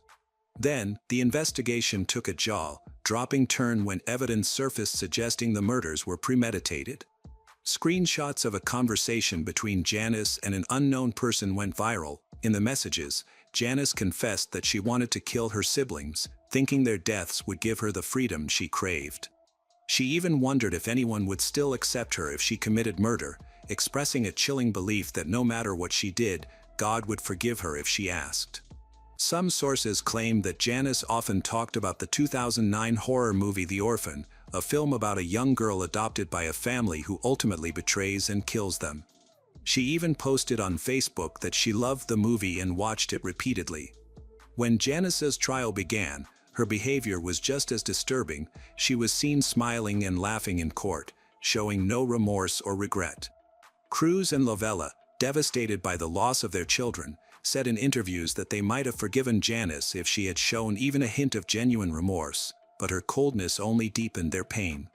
the case became a national sensation in the Philippines. From March 2022, when Janice and Esmeralda were officially charged with murder, to their conviction on May 17, 2022, the case was closely followed by the public. Janice Sebiel was sentenced to 31 years in prison, while Esmeralda Cano Jr. received a 29-year sentence. However, both sentences came with one condition: they would serve them under the supervision of the Department of Social Welfare and Development until their 21st birthdays, after which they would be transferred to adult prisons. Gwyn and Louis's parents had mixed feelings about the trial's outcome. While they recognized that the courts handed down the toughest punishment possible under the law, they felt the laws were too soft. The biggest issue, however, was Janice's complete lack of remorse. Cruz and Lovella were outspoken against Republic Act 9344, which limits the legal accountability of minors. According to this law, the minimum age for criminal liability is 15, and individuals between the ages of 15 and 18 can be held accountable but are sent to youth centers or rehab programs instead of adult prisons. This law prevents minors like Janice from being tried as adults, even for heinous crimes. Many argued that kids shouldn't be capable of planning or committing such brutal acts. In the US and other countries, minors committing these kinds of crimes would have been tried as adults. Cruz and Lovella felt strongly that Janice's age shouldn't excuse her from taking full responsibility, especially for such a violent and premeditated crime. This view was shared by many who felt the law was too lenient in cases like this. They publicly called for changes to the law, wanting those who commit violent acts at a young age to be held fully accountable. Some of the most heartbreaking facts to come out of the investigation revealed that Gwyn almost escaped. She had the chance to run, but when she heard Louis calling for help, she went back, hoping to save her brother.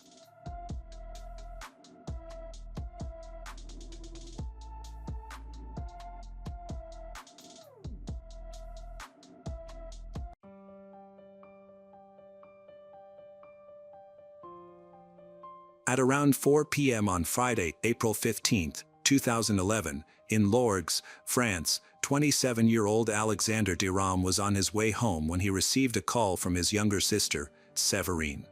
She was a high school student, and the siblings had a close relationship, often calling each other. However, today she called not to share good news or weekend plans. Instead, she informed him that their mother, Colette, had not picked her up after school as she usually did. The day before, Séverine had been with their father, who had taken her to school in the morning. She had tried calling their mother multiple times, but her calls went unanswered. This was unusual because their mother was normally very responsible, and there was no reason for her not to come and pick up her daughter. Séverine was worried that something might have happened, such as an accident. She advised Alexander to check the situation and visit their mother's house. Alexander was also worried, so he called his mother several times, but received no response. Finally, he decided to visit his mother's house himself. When Alexander arrived, Séverine was already there, but she was still very anxious, even more than before. She was in the house with the gendarmes, and what they discovered was very concerning.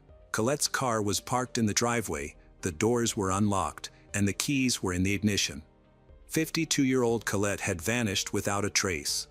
The keys to the house were also in the car, so Alexander took them and went inside to see what was happening. The house was completely empty, as if she had simply disappeared. The gendarmes quickly began their search for Colette since the situation was becoming increasingly alarming. Initially, they suspected a robbery, but they found that nothing was stolen from the house. The doors and windows were untouched. In the back seat of the car, they discovered Colette's purse, which held all her identification, bank cards, and cash. She could not have left willingly without those items. Tension heightened. Even after 3 hours of searching, there was still no news. Both the house and the car were thoroughly examined, but no leads emerged.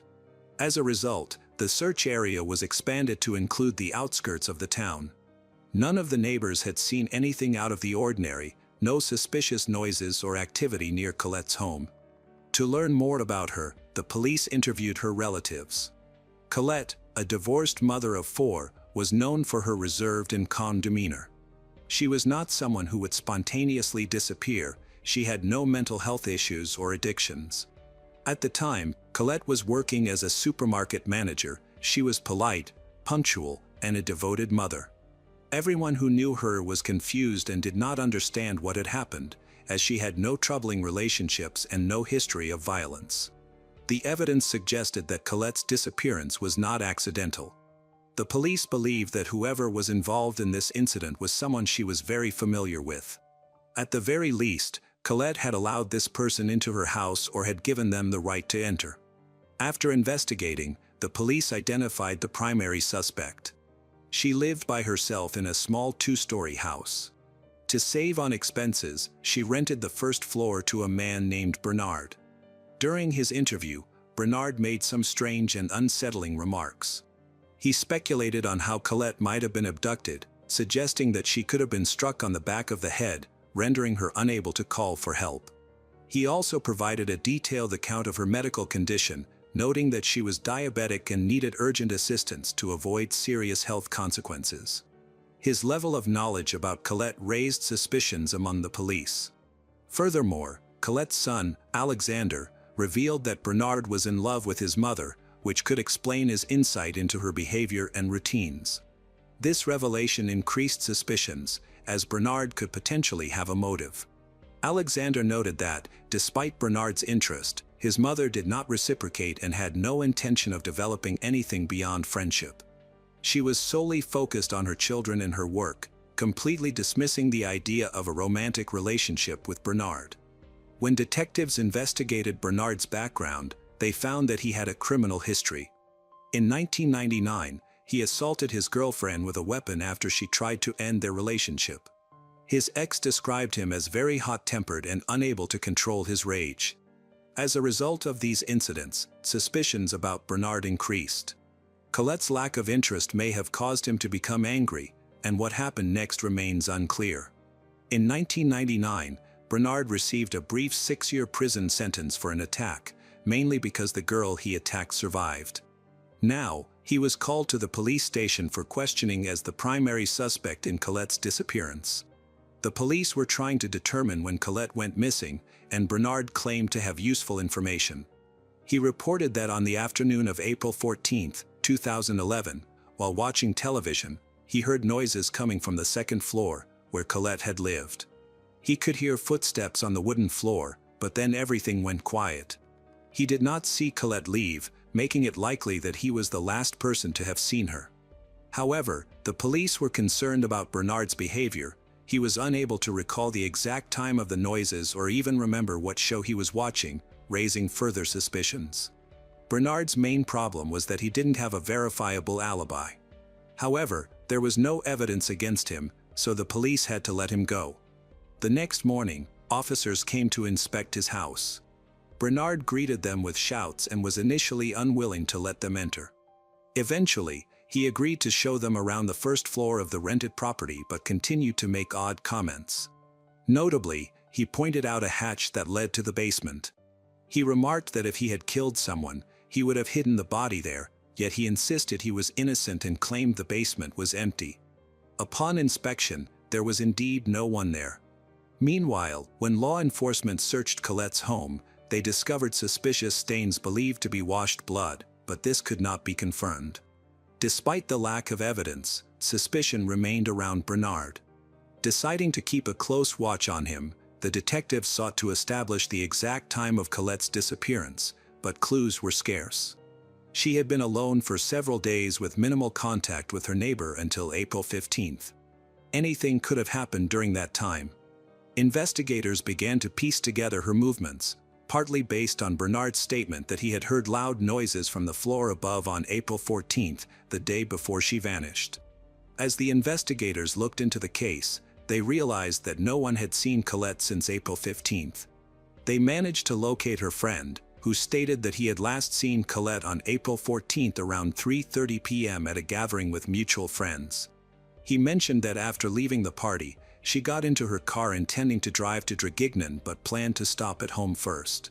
This was the only information available and was considered a starting point for the investigation, as more than 40 hours had passed since she went missing. Communicating with Colette's friend helped them determine a rough timeline for when she went missing. In her car, investigators found not only her personal belongings but also her mobile phone.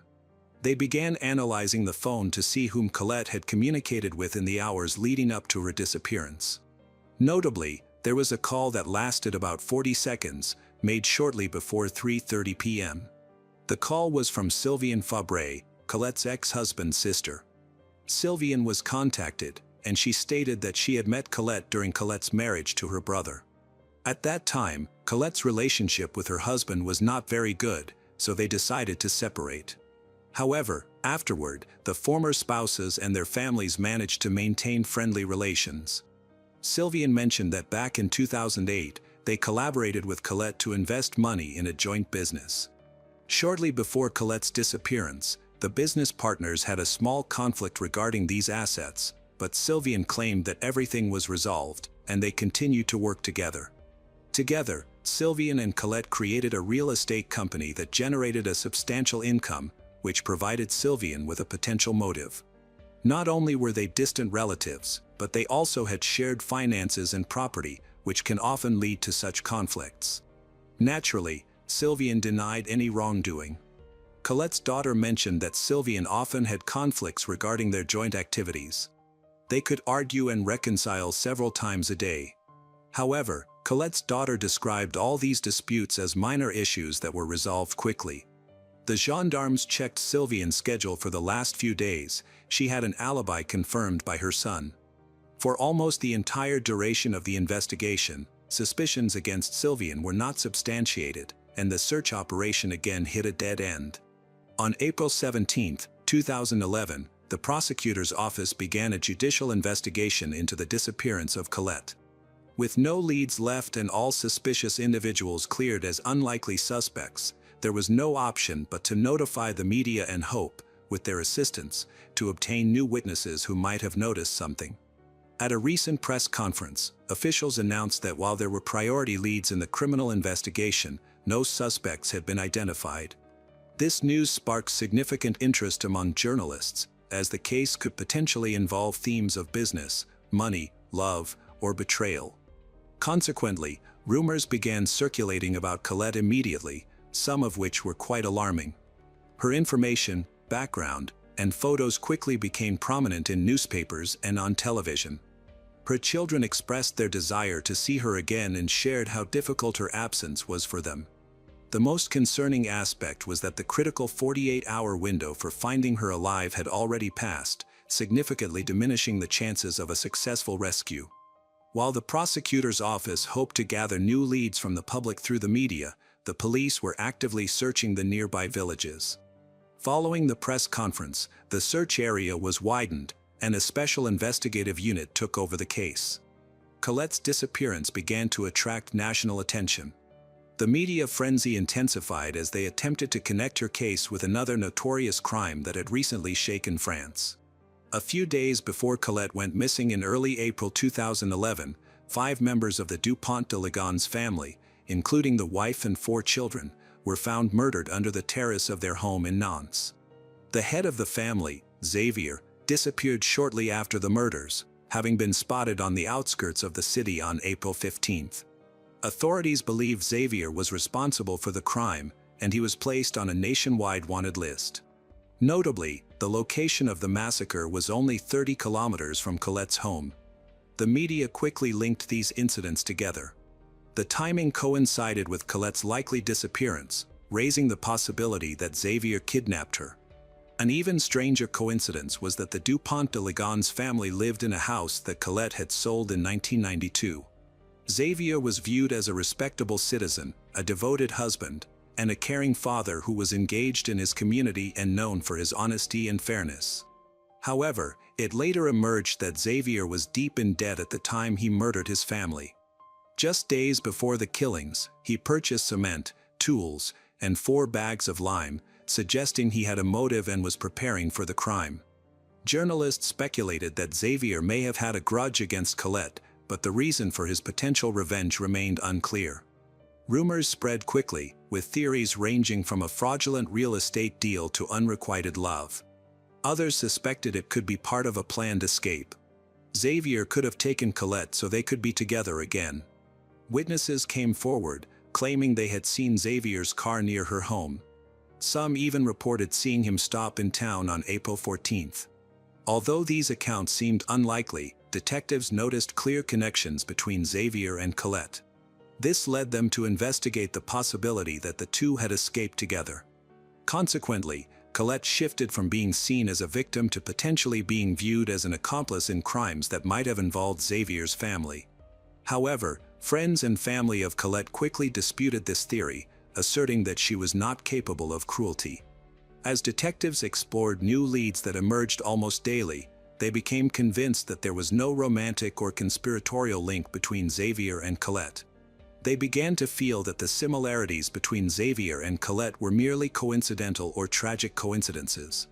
To definitively eliminate this theory, they decided to examine both Xavier's and Colette's mobile phones.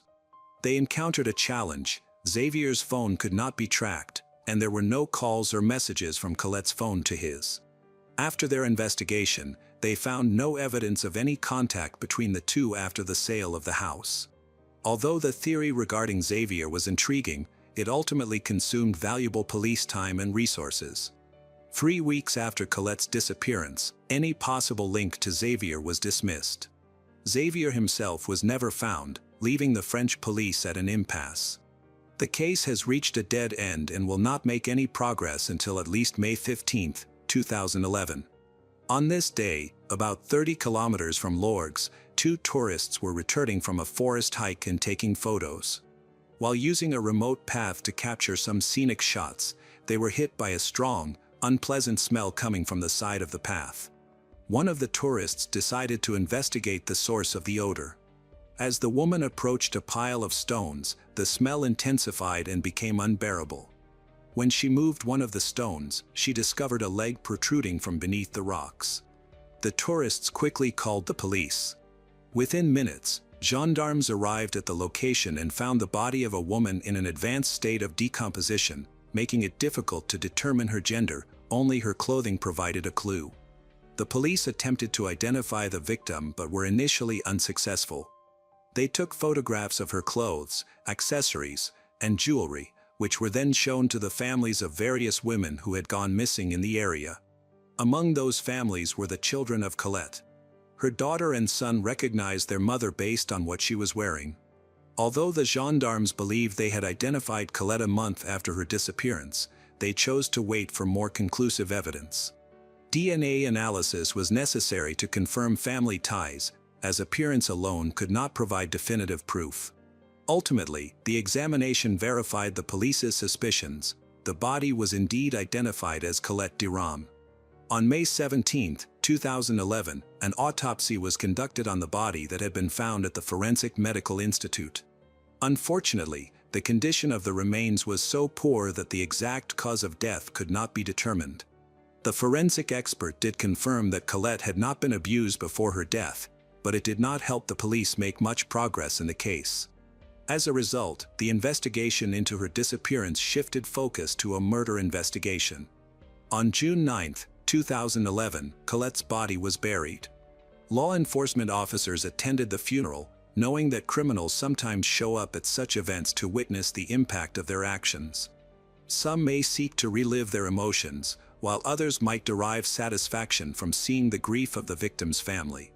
Several officers remained in vehicles, while others blended in with the attendees, discreetly observing the proceedings.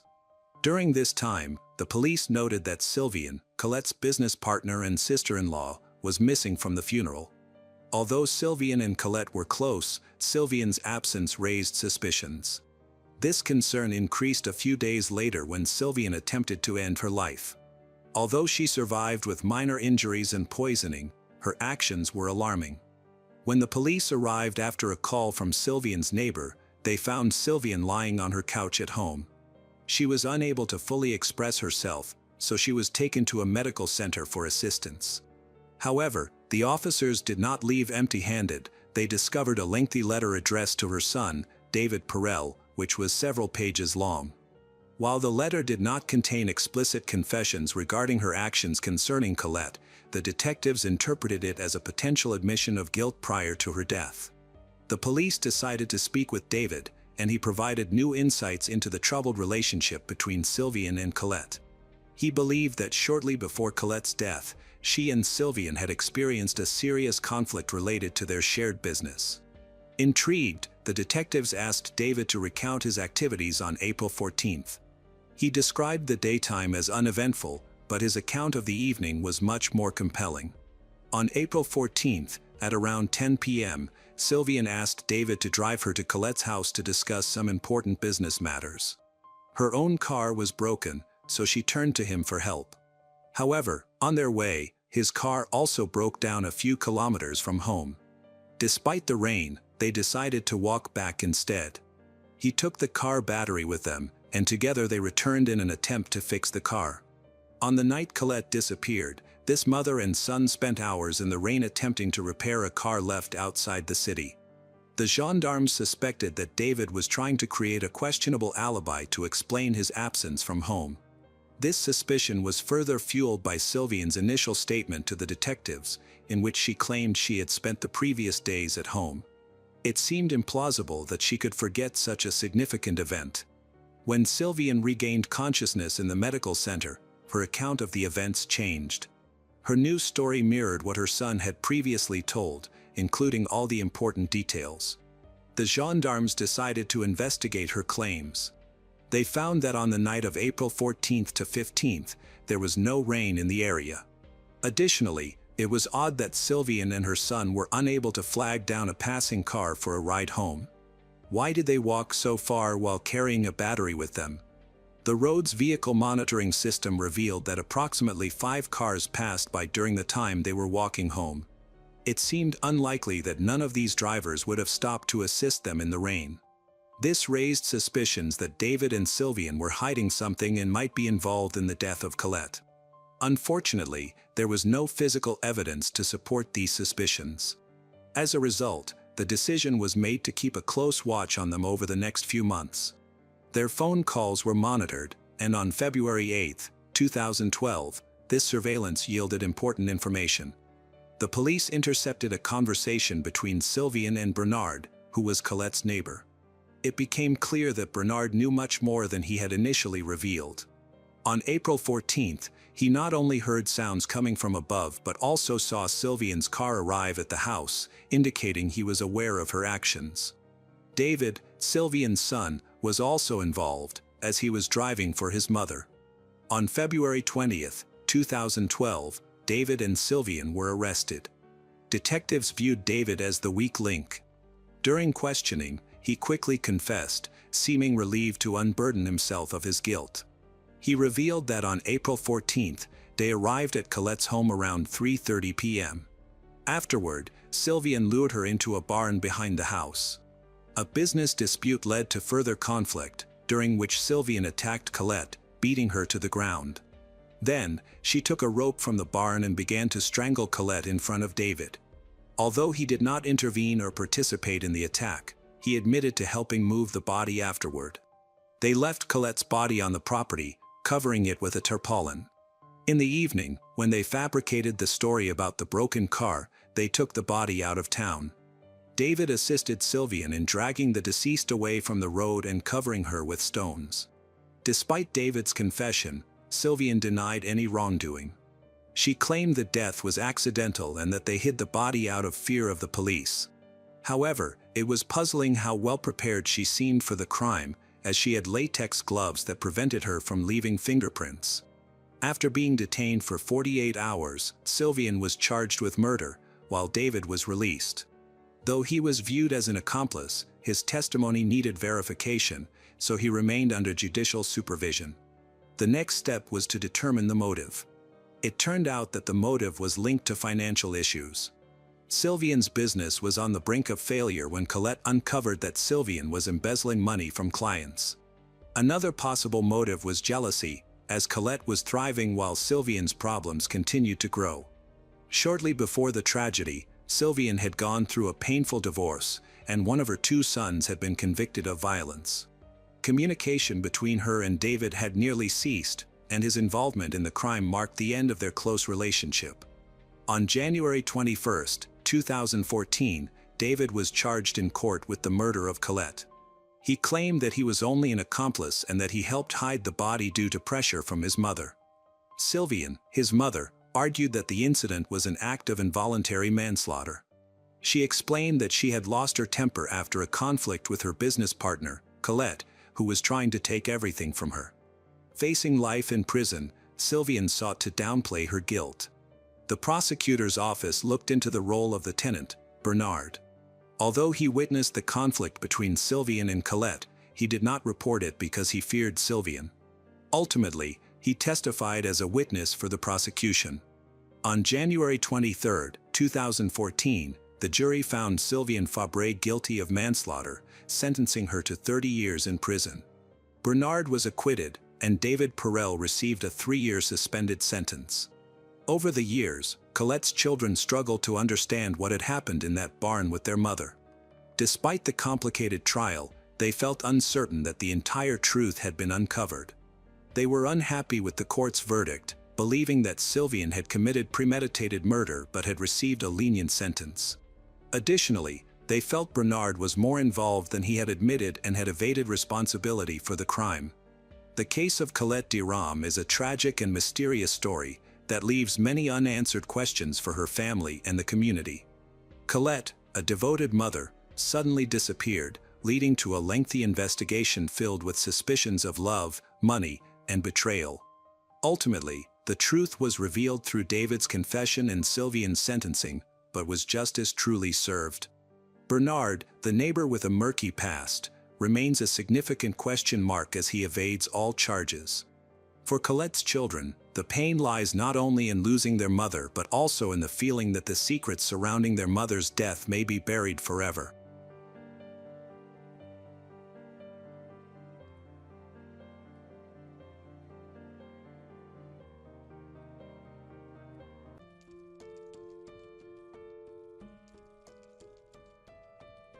Angel Ormston was born in 1975 in Mentor-on-the-Lake, a quiet suburb of Ohio, USA.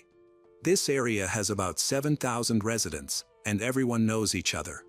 Children from local families often get along and grow up together.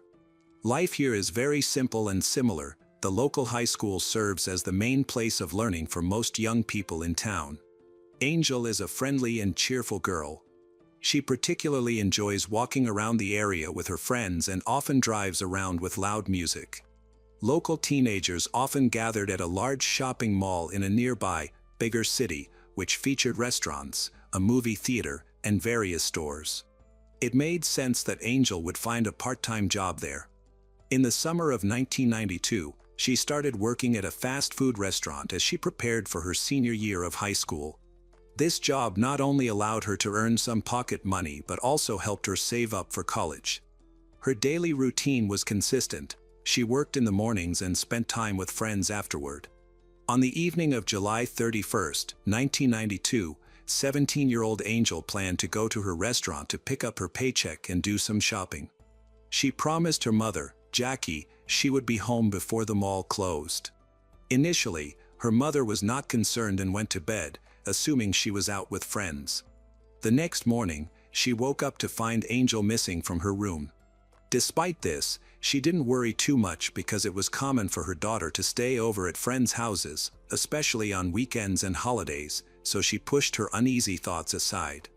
In this close-knit community, crime was rare, and young people often visited each other without worry. However, Angel, a high school student, didn't always keep her mother informed, which led to concerns. Her mother didn't want to restrict Angel too much, allowing her daughter considerable freedom that matched her independent spirit. Angel's upbringing was relaxed. Her mother was adaptable and aimed to maintain a harmonious environment.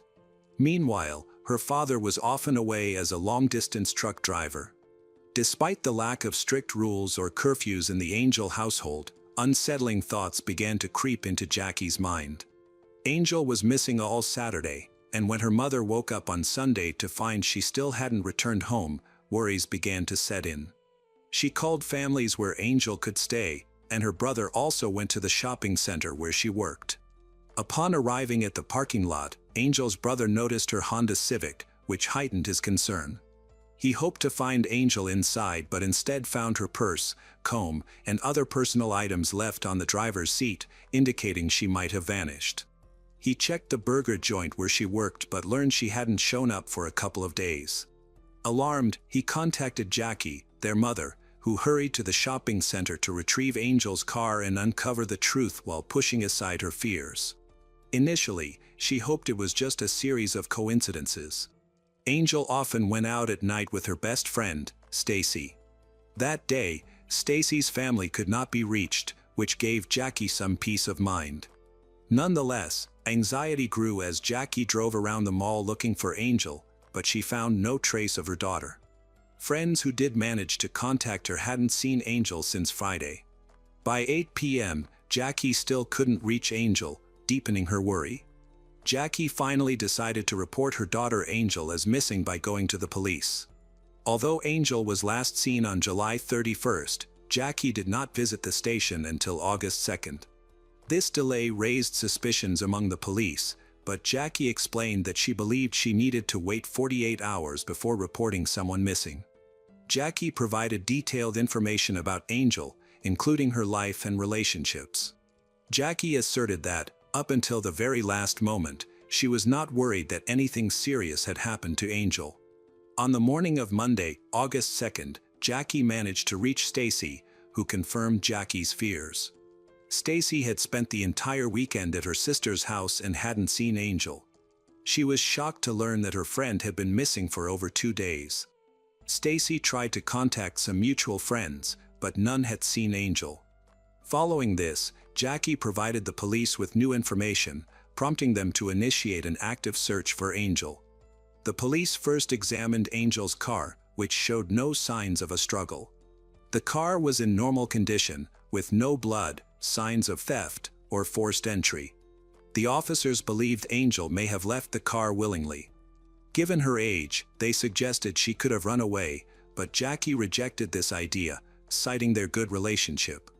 Angel was not involved with banned substances and had always remained calm during her teenage years. Despite her independent nature, she was not the type to run away. In fact, she had been making future plans, including furthering her education at university. Detectives worked extensively to investigate Angel's disappearance. They suspected she might have been kidnapped from the car and collected many fingerprints at the scene. Although there were numerous prints, all belonged to family and close friends. Despite this, every individual had to be investigated to clear them as suspects since there were no other leads. The investigation began with Angel's father, a truck driver, but he was quickly ruled out because he had a verified alibi. He was in another state when his daughter went missing. Next, detectives looked into Angel's mother, Jackie. Her refusal to take a polygraph test raised significant suspicion and drew the attention of the investigators. They noted her delay in contacting the police and her decision to take Angel's car from the parking lot soon after learning about the disappearance, which further fueled suspicions.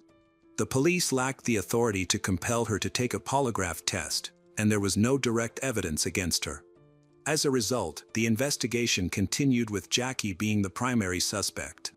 Jackie claimed that on the evening when Angel left home, she intended to go to a burger place. However, interviews with local staff revealed that Angel never arrived to pick up her paycheck that day. Investigators seized the opportunity to gather more information from Angel's colleagues.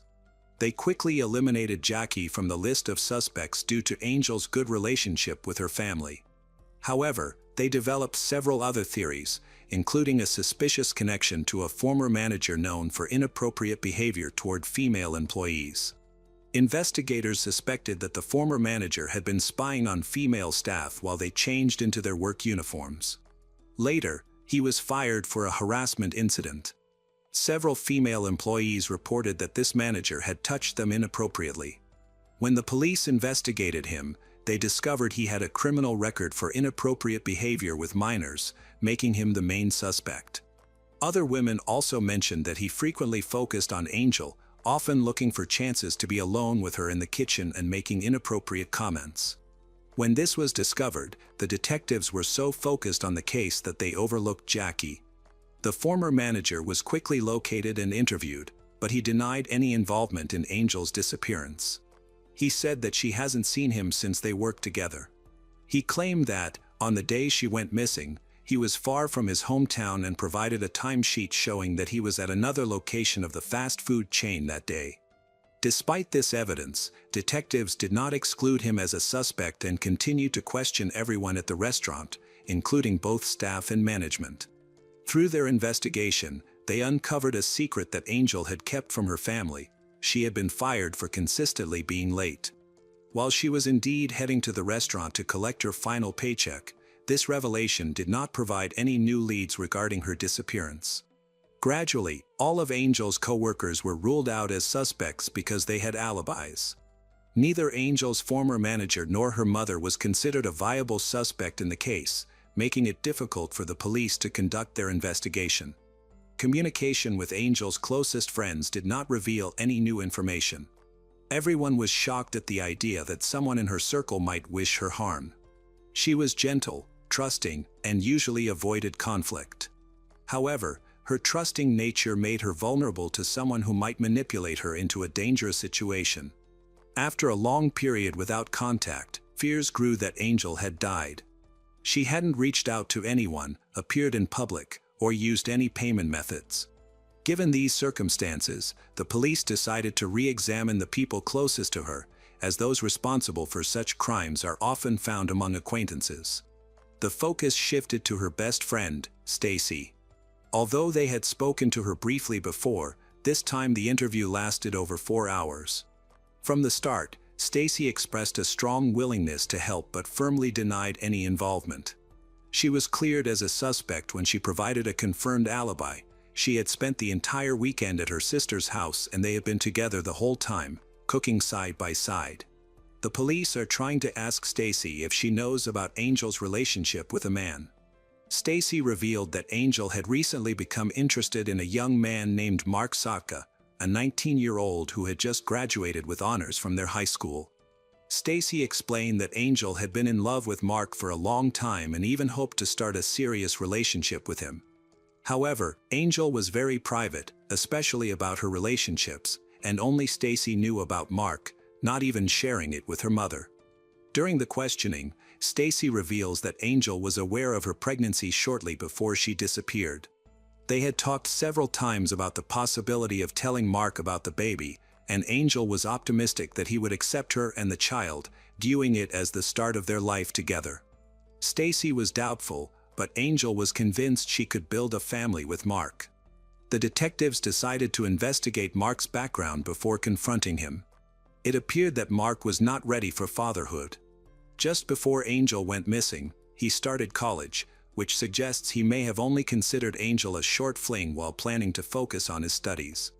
They found no incriminating evidence against him, as he had a clean record and a solid reputation in school. Eventually, Mark was called to the police station for questioning. He was surprised to learn that he was considered a suspect in Angel's disappearance.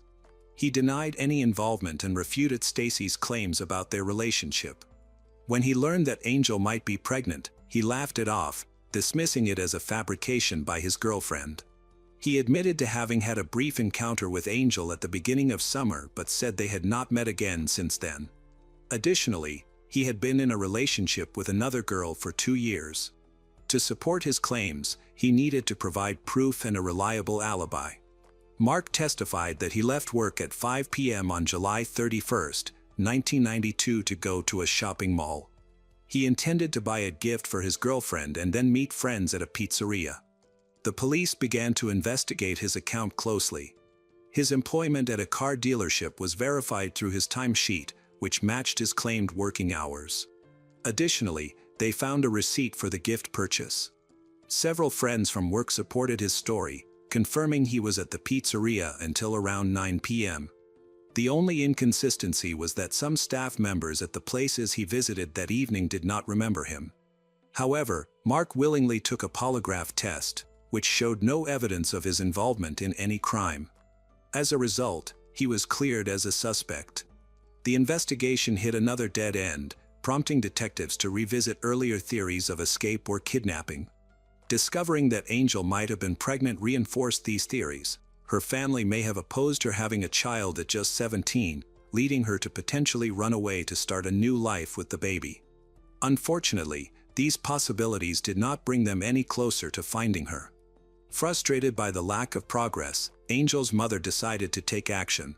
She reached out to the community through local media in hopes of gathering information. Her appeal successfully raised awareness about Angel's disappearance, turning the incident into a well-known topic of discussion. Friends and concerned individuals joined in, distributing thousands of leaflets. Charities became involved, and a fund was established, raising $10,000 as a reward for anyone who could provide useful information for the investigation. In the following weeks, the police department received numerous requests for information, which opened several new leads for the investigation. Detectives conducted thorough checks, but these efforts did not yield any significant results. Frustrated, Angel's family made the decision to hire a private detective. When Angel's father returned from a trip, he was hopeful that it would help locate his daughter, unlike the ineffective efforts of the police. However, despite the detectives' hard work, no new information emerged. 3 months passed, and there were still no updates on Angel's case. By this time, her friends had almost lost hope, but her mother remained determined. Angel's mother, Jackie, even altered the message on their answering machine, leaving a note for her daughter in the hopes that she would eventually call. She refused to believe that anything bad had happened to Angel. Meanwhile, the entire city was critical of the police for their lack of progress, which led to increased pressure on law enforcement to revisit existing leads and suspects. Eventually, detectives began to focus on a man who was engaged to Angel's best friend. He was very interested in finding out what happened to her and was vocal in his criticism of the investigation. His name was Candle. Even though he showed a strong interest in Angel, he did not give any information to the detectives or the media. It was believed that he had attempted to start a relationship with Angel and was rejected, which might have led to her kidnapping or murder. On the day she went missing, he was working at a shoe store in the shopping mall where she was last seen.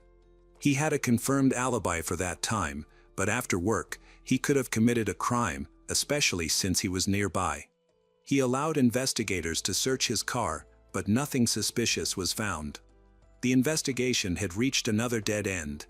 On December 15, 1992, 4.5 months after Angel's disappearance, a local resident was out hunting with his dog. While walking through the forest, the dog became uneasy and led its owner away. This took them to a drainage ditch, where the hunter noticed something wrapped in a sheet and tied with a rope. Upon closer inspection, he saw a human hand protruding from the package. The man quickly contacted the police. When law enforcement arrived, they discovered a body in an advanced state of decomposition. Identification was possible only through dental records, which confirmed that it was 17-year-old Angel Ormston, who had been reported missing. On December 16, Angel's family was informed of her death. An autopsy showed she had suffered blunt force trauma to the head, which might not have been fatal. However, she had sustained 2 stab wounds to the chest, both delivered with significant force, impacting her heart. As a result, she bled out quickly and died. Investigating her death was complicated by decomposition, but fibers resembling those from a blue carpet were found at the scene. The police compiled a list of all homes associated with Angel, including those of neighbors, family, and friends, in search of a home that might have green carpeting. One key location of interest was the house belonging to Mark, who might have been the father of Angel's unborn child. At the time of the murder, the house was empty as it was for sale. Witnesses claimed they saw Mark enter the house with a girl who matched Angel's description. Although the house had been sold by then, the new owners allowed detectives to inspect it. Most rooms had been renovated, except for the basement. Upon entering the basement, the police found a blue carpet that matched the fibers collected from the scene.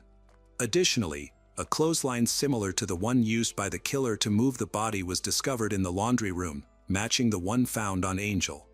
The new owners reported that both the carpet and the clothesline had been left behind by the previous owners. These items were sent for forensic analysis, and tests confirmed that the microscopic fibers and the rope matched those used in the crime. Furthermore, a bloody fingerprint was discovered in the basement. 5 months after Angel disappeared, on December 31, 1992, 19-year-old Mark Sotka was arrested on suspicion of murder. During his arrest, he insisted that the police had no evidence against him and claimed he was not the person they were looking for. He immediately refused to cooperate with detectives, prompting forensic experts to conduct a detailed examination of his car. They discovered that although he had attempted to clean the interior, a few small drops of blood remained. During questioning, Mark eventually broke down due to the overwhelming evidence against him. He admitted to committing an act he described as stupid. When pressed for more details, he confessed to murdering Angel. Mark explains that he invited Angel to his house for intimate relations again, but things changed that night when she revealed that she was pregnant and that he was the father. This news triggered a violent outburst from him. He demanded that she get an abortion, but she refused. An argument ensued, during which Angel threatened to cause problems. In a fit of rage, Mark struck her several times in the face. Angel fell in the garage, and Mark, grabbing a knife, returned to the basement and stabbed her twice in the chest. Afterward, he calmly met with his friends at a pizzeria, chatting and laughing as if nothing had happened. Later that evening, he wrapped her body in a sheet, secured it with a clothesline, and transported it in the trunk of his car to a wooded area, where he left it in a ditch. Afterward, Mark returned home, covered up the evidence of the crime, and cleaned his car. After 5 months of investigation, he was arrested as the killer. During questioning, Mark confessed to first-degree murder and led authorities to the location where he disposed of the knife used in the crime. Despite thorough searches, the knife was never found. However, he had limited chances of proving his innocence. The motive for the attack stemmed from Angel's pregnancy, which disrupted his future plans. Mark had no intention of continuing his relationship with her and wanted to focus on someone else. In February 1993, to avoid the death penalty that was in place at the time, Mark officially admitted his guilt. Consequently, he was sentenced to life in prison but became eligible for parole after 30 years. Angel's family pointed out that Mark showed no remorse or compassion, which explained how he was able to deceive the polygraph test. Following his sentencing, he was taken to jail. After serving 20 years, Mark utilized an old Ohio law that allowed him to request a parole hearing after 2/3 of his minimum sentence. His family was informed, and Angel's relatives increased their efforts to prevent him from being released. Their efforts were successful, and he was denied parole in July 2023. After serving 30 years, Mark appeared before the parole board again, but this time, Angel's family opposed his release once again.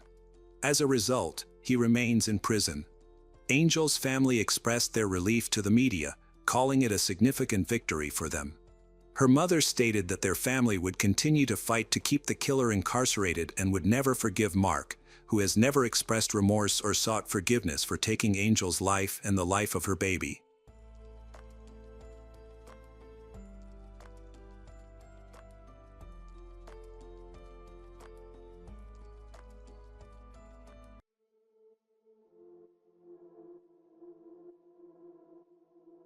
Zoe Gabrielle Campos was born in September 1995 in Lubbock, Texas. She was the youngest daughter of her parents, Melinda and Alejandro Campos III. She had an older sister, Savannah. Their father served in the Navy infantry, which caused the family to move frequently, but after a few years, they eventually returned to Lubbock.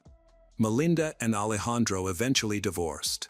While growing up, Zoe had many different hobbies, but most of all, she loved animals. Zoe's mother said that the girl often brought home stray animals. She has a kind heart, wants to help all animals, especially dogs, cats, and turtles. Zoe was very close to her mother from a young age. Her mother mentioned that people often joked about how Zoe and she had forgotten to cut the umbilical cord. Zoe was an incredible daughter, sister, and friend. She was cheerful, funny, but very caring. Zoe was also interested in mechanics and spent her free time repairing cars. Shortly before her disappearance, she started working on an old car that she hoped to restore herself. Her mother said that if Zoe could open a pet store next to an auto repair shop, she would definitely do it. Zoe had a wonderful relationship with her sister Savannah, and they spent a lot of time together. Savannah had 2 children, and Zoe loved being an aunt. She enjoyed taking her nephew fishing at a lake not far from their home. Despite being only 18 years old, Zoe was very mature and extremely responsible. She didn't go out partying, preferred the silence and cozy atmosphere at home. Unfortunately, all of this was taken away from her. On November 17, 2013, Zoe spent most of the day with her family. Later that evening, she planned to go to her friend April's house, where a baby had just been born, and April invited her closest friends to celebrate the occasion. It was not a big party, but rather a small gathering of friends, and of course, everyone there knew April. However, not all the guests knew each other. It was a normal evening. Everyone was chatting, and a friend mentioned that Zoe left around 9 p.m. because she planned to go to dinner with her sister Savannah. They intended to spend the evening with another friend. Savannah later reported that during dinner, Zoe was as carefree as ever. After dinner, everyone went to watch a movie. When the sisters returned home, Zoe planned to spend the night at Savannah's house to take care of her nephew and niece the next day while Savannah was at work. Savannah stated that the movie ended at 11:30 p.m., and during the film, Zoe seemed to fall asleep. When they got home, Savannah went to her room, thinking that Zoe would sleep on a couch in the living room, unaware that the next morning, her sister would be gone. Zoe left the house later that night when Savannah went to bed, which was out of character for her. It is known that Zoe left home at night from an emergency message her mother received at 2:30 a.m. Melinda worked at a bar that closed around that time, and she was pleasantly surprised when she got a message from her daughter, asking for a ride home. Melinda waited for about 30 minutes, but Zoe never showed up. Initially, Melinda was not too troubled and tried to call her daughter, but Zoe didn't answer. Melinda thought that maybe Zoe had simply fallen asleep. Melinda reached a friend's house near the bar and stayed there overnight, planning to return home in the morning. On November 18th, Zoe's sister woke up and began getting ready for work. Seeing that Zoe was not on the couch and not in the house, Savannah immediately started calling her. When Zoe didn't answer and her car wasn't parked outside, Savannah thought Zoe might have gone home early. She called again, but each time, the call went straight to voicemail. Savannah then contacted her mother and realized that she also couldn't reach Zoe. Panic ensued. Savannah and Melinda started calling hospitals to see if perhaps Zoe had been in an accident. However, after several hours without contact or any information, the women finally reported Zoe's disappearance to the police at around 5 p.m. The police could only accept a missing persons report after 24 hours. Fortunately, they agreed to send out a profile of Zoe's car and attempted to contact her mobile service provider. They were informed that Zoe's phone was either turned off or the battery had been removed. Then, a surprising coincidence occurred. Zoe's aunt, Monica Rivas, was driving through the city on November 20th when she spotted her niece's gray Lincoln car near the university on 62nd Street. Monica immediately followed the car, trying to see the driver, but found it difficult due to the tinted windows and the car's speed. Still, she managed to determine that the driver was a man dressed in a hoodie with a darker complexion, and he appeared to be about 20 years old. As Monica followed the car, a lot of questions raced through her mind. Was Zoe in the car? Had this person harmed her? These thoughts nearly overwhelmed her, so she decided to focus on following the car while calling her son to explain the situation. However, the driver of the pursued car seemed to realize he was being followed and tried to escape. Eventually, Monica lost sight of the car when it turned sharply south, but she persisted in her search. When her son joined her, they found the Lincoln parked near Zoe's apartment. Monica immediately called the police and had to wait about an hour for the officers to arrive. Unfortunately, Zoe was not in the car, and she remained listed as missing. After inspecting the car, the police discovered several items: a phone charger, a black jacket, a sweatshirt, and some duct tape. They collected all of these items as evidence and lifted fingerprints from the vehicle. Since Zoe's father was an active member of the Marine Corps, the Naval Criminal Investigative Service became involved in assisting with the investigation. They took the jacket for forensic examination to look for any traces that could lead them to Zoe. The investigators also needed to find out if anyone had seen her on November 17 from 11:30 p.m. onward. Based on her latest text messages, mobile phone operators helped to estimate her approximate location, which indicated that she had been within a 1-mile radius of Lowry Field, a local football field. This area had a reputation for crime and other societal issues, which surprised Zoe's friends and family. Zoe did not use illegal substances and had no involvement in what is known as human trafficking, raising their concerns about the location where she was last seen. The investigators tried to speak with everyone who had been at April's house the night Zoe went missing, hoping someone might have heard or seen something unusual regarding Zoe's behavior or conversations. They discovered that a man named Carlos Rodriguez attended the party. When questioned on November 25, Carlos claimed he did not know Zoe before they met at April's but mentioned they had conversed briefly.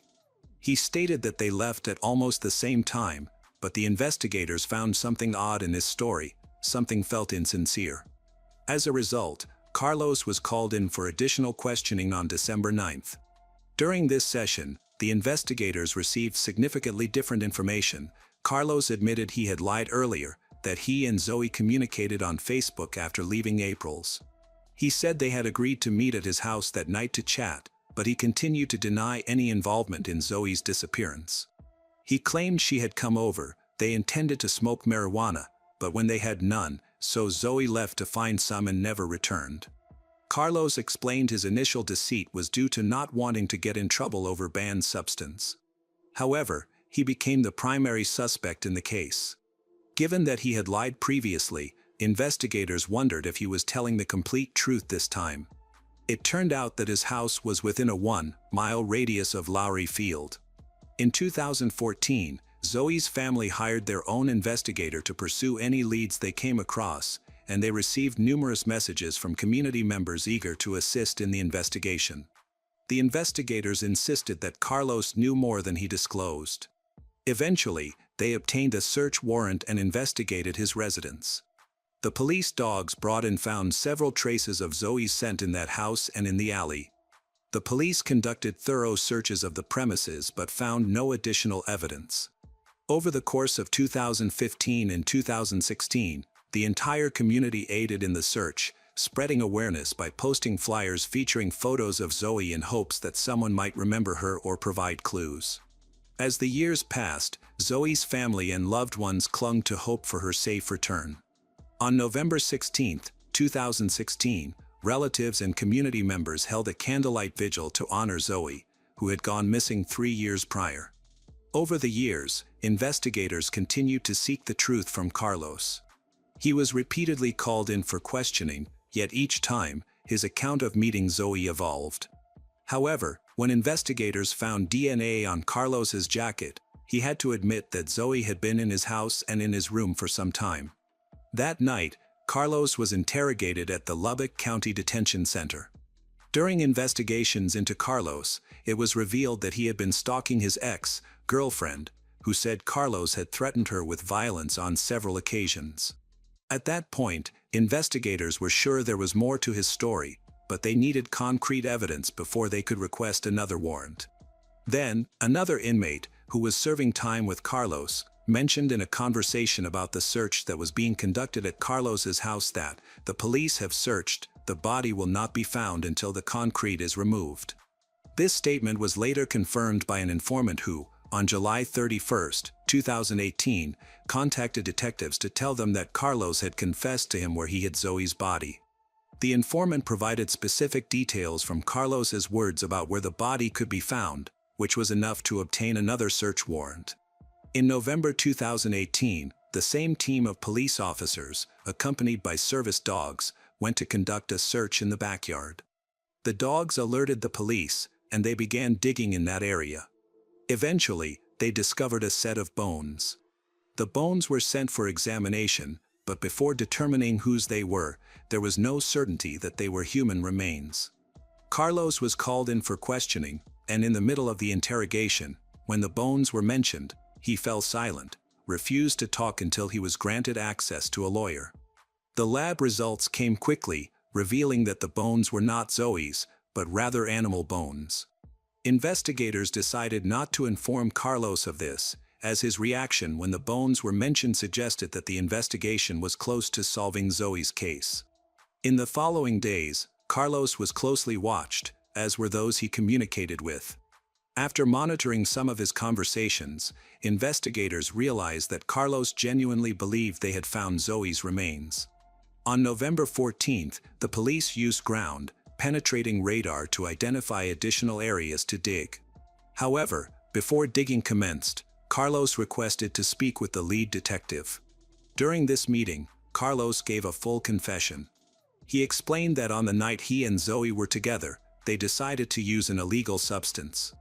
After taking it, he went crazy, hit Zoe hard in the face, put her in a chokehold, and took her life.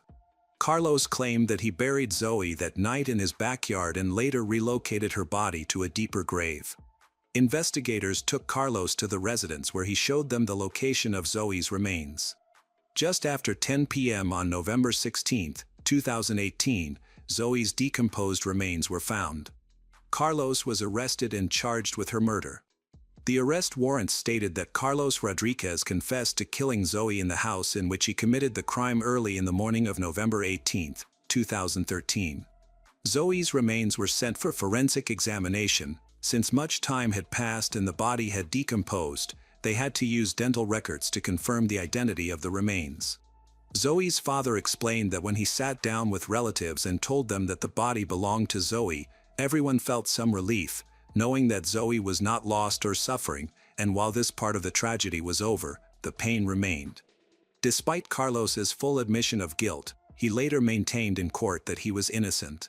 He also published a letter intended for the media in which he reiterated his claim of innocence, stating that he and Zoe had met at April's house for the first time, and that they had shared some flirtation. Carlos claimed that when he sent Zoe a message on Facebook late at night, they agreed to talk at his house.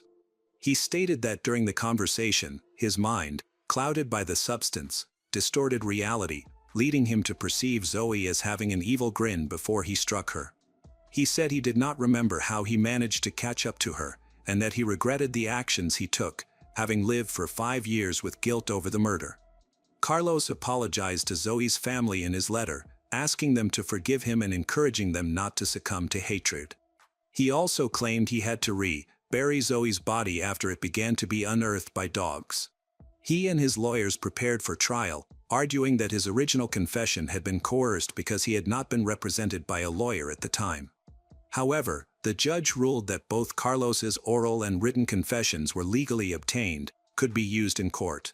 On August 15, 2022, Carlos changed his plea from not guilty to an open plea, meaning he did not make a deal with prosecutors but planned to use his chances in court. He faced a minimum sentence of 5 years and a maximum of life imprisonment. After a brief deliberation, the jury delivered their verdict on August 18, sentencing Carlos Rodriguez to life imprisonment for the murder of Zoe Campos.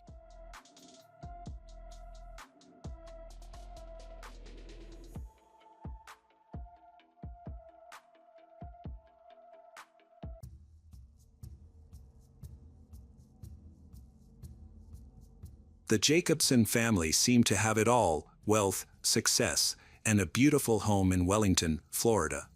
They appeared to be the ideal loving family. However, appearances can be misleading. Behind the facade of their perfect life lay a much darker reality.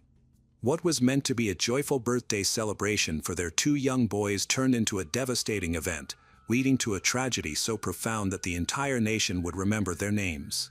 To fully grasp this story, we need to go back to 1989 when Neil Jacobson met Frankie at a gym in Bayside, Queens, New York, where they both lived and worked. They are ambitious and successful in their careers. Frankie was making her mark at Lehman Brothers, a leading firm in finance, while Neil had established his own boutique firm on Long Island. They were young, driven, and aspiring to achieve the American dream. Those who knew them praised their relationship as one filled with deep admiration and affection. Frankie was entirely devoted to Neil. In turn, he was seen as a charismatic and kind man with immense potential. Within his family and social circles, he was often regarded as a golden boy, intelligent, charming, and seemingly unstoppable. Together, Neil and Frankie appeared to be the perfect couple. They soon took the next step in their relationship by getting married and moving into Neil's home in New Jersey. Transitioning into married life was easy for them. Together, they created a comfortable, rewarding life filled with shared interests and adventures. They did everything, enjoying activities like biking, scuba diving, and weekend trips to the countryside, which helped strengthen their bond. To an outside observer, their life seemed perfect. However, amidst their seemingly ideal marriage, they felt something was missing: children. They desperately wanted to start a family, but the path to parenthood was challenging. For years, they endured the painful reality of infertility, going through multiple fertility treatments that brought both hope and disappointment. Despite the emotional toll, they remained determined. Finally, in 2003, after many struggles, their dreams came true when they welcomed twin boys, Joshua and Eric. With their lives already comfortable, Frankie and Neil experienced happiness beyond what they had ever imagined. Their family felt complete, and they thrived both personally and professionally. Neil's parents, Harold and Goldie Jacobson, moved from New Jersey to Florida in 2000. Although they loved their new home, they missed being close to their son and his family. They often expressed their frustration about the distance and wished for more time with their grandchildren. In 2005, Harold was diagnosed with cancer, and his health deteriorated rapidly, making it impossible for him to travel to New Jersey. This situation was a turning point for Neil. Being far from his father during such a critical time was too much to bear. He decided to move his family to Florida to be closer to his parents. Before the move, Neil had already started investing in real estate in Florida. He bought a pre-construction condo in Lantana and then a second one shortly after. Real estate quickly became an obsession for him, leading to the purchase of a third condo. Despite recognizing that he was stretching himself financially, he was drawn in by the booming market. Frankie, however, was concerned about his investments and questioned their practicality. Nonetheless, Neil was resolute in his decision and was not willing to change his plans. With his properties piling up in Florida, Neil began pushing Frankie to relocate. She was resistant, hesitant to leave behind the life they had built in New Jersey. She loved their home, their community, and the stability they had created. But as time passed, the financial strain of maintaining their New Jersey home became overwhelming. Eventually, Frankie reluctantly agreed to the move. The Jacobsons officially settled in Florida, eager to start a new chapter close to family. However, things did not go as planned. Neil had hoped to sell their New Jersey home before the move, but the market wasn't in his favor. Just 2 months after they arrived in Florida, tragedy struck. Harold Jacobson passed away. The loss of his father devastated Neil in ways he hadn't expected. He had uprooted his entire life to be closer to Harold, only to lose him so soon after arriving. The grief weighed heavily on him, and his mother, Goldie, later revealed that Neil had struggled with his mental health from a young age. She recalled that as a teenager, he had been diagnosed with obsessive-compulsive disorder, an issue that had plagued him for years. Doctors had noted that Neil had an overwhelming desire to be the perfect child, a pressure that followed him into adulthood. As the years passed, his struggles with anxiety only grew, and soon, things took an even darker turn. The Great Recession hit Florida hard, and Neil, who worked as a mortgage broker.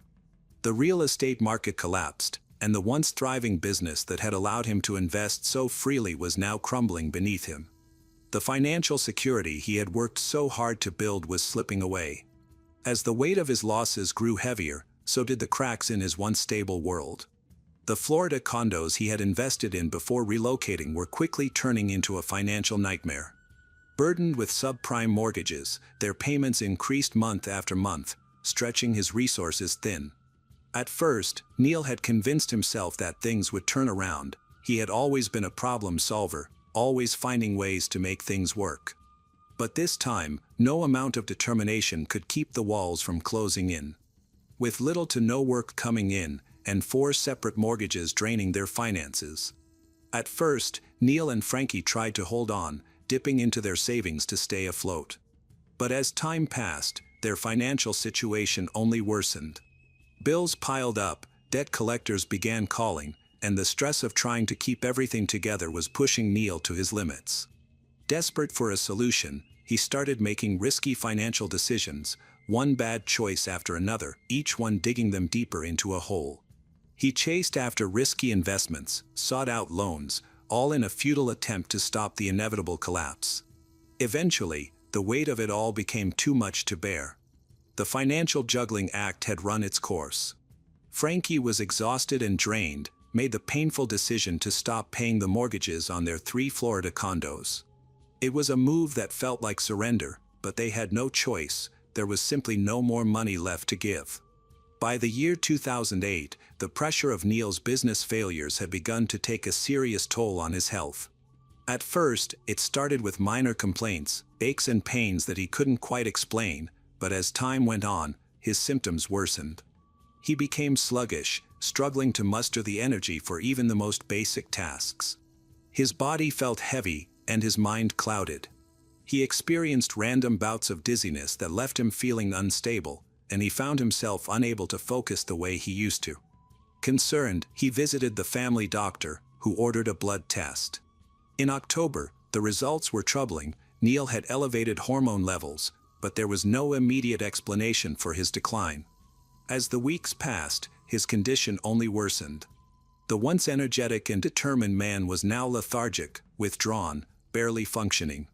He was eventually diagnosed with depression and transient peripheral vertigo, a condition that further contributed to his constant dizziness. In an attempt to help him cope, his doctor prescribed Zoloft, a common antidepressant. Neil, desperate to feel better, took the medication as prescribed, hoping it would offer some relief. But instead of improving, his mental state deteriorated further. A few days after starting Zoloft, he was called back to the doctor's office, where they added a prescription for Xanax. It was meant to ease his anxiety, but his family and friends quickly noticed that something wasn't right. Instead of stabilizing his mood, the medication seemed to send him spiraling even further into darkness. His paranoia intensified, his emotions became more erratic, and Neil they had once known began to fade before their eyes. Neil's sister, Deborah, became deeply concerned about her brother's rapid decline. She confided in their mother, worried about what he was going through. According to Deborah, Neil had started experiencing terrifying hallucinations. He had grown increasingly paranoid, convinced that someone or something was out to get him. Frankie, his wife, was just as alarmed. She desperate for support as Neil's behavior became more and more disturbing. He had completely withdrawn from the world, he refused to go outside, stopped engaging with friends and family, and even neglected his own hygiene. There were days when he wouldn't even shower, lost in a haze of fear and depression. His paranoia took a terrifying turn when he became obsessed with the idea that the FBI was watching him. He was convinced that federal agents were surveilling him, gathering evidence to have him arrested. He would talk about it constantly, warning anyone who would listen that they were building a case against him. His delusions became more elaborate. He was certain that his phone was tapped, that his home was under surveillance, and that at any moment, the authorities would storm in, take him away. His mother saw the full extent of his paranoia. One of the last times she visited him, Neil pulled her aside, his voice shaking with fear. He told her he was in big trouble, insisting that the FBI was coming for him, that he had done something terrible, though he couldn't seem to explain exactly what. The fear in his eyes was real, raw, and overwhelming. As Neil's mind unraveled, January 23, 2010. The darkness he had been wrestling with for months finally took over, and what happened next would shock everyone who had ever known him. That morning, Neil stood before his wardrobe, fumbling with the top shelf, his hands shaking as he retrieved a loaded gun. His wife, Frankie, still groggy from sleep, watched in confusion, not yet realizing the horror that was unfolding before her. Neil, with the gun in hand, stepped out of the wardrobe, his face hardening into something almost unrecognizable. Frankie's heart skipped a beat as the realization hit her. In an instant, panic took over. She leapt toward him, struggling desperately to wrest the weapon from his grasp. They tumbled to the floor, the fight becoming a chaotic blur of screams, desperation, and tears.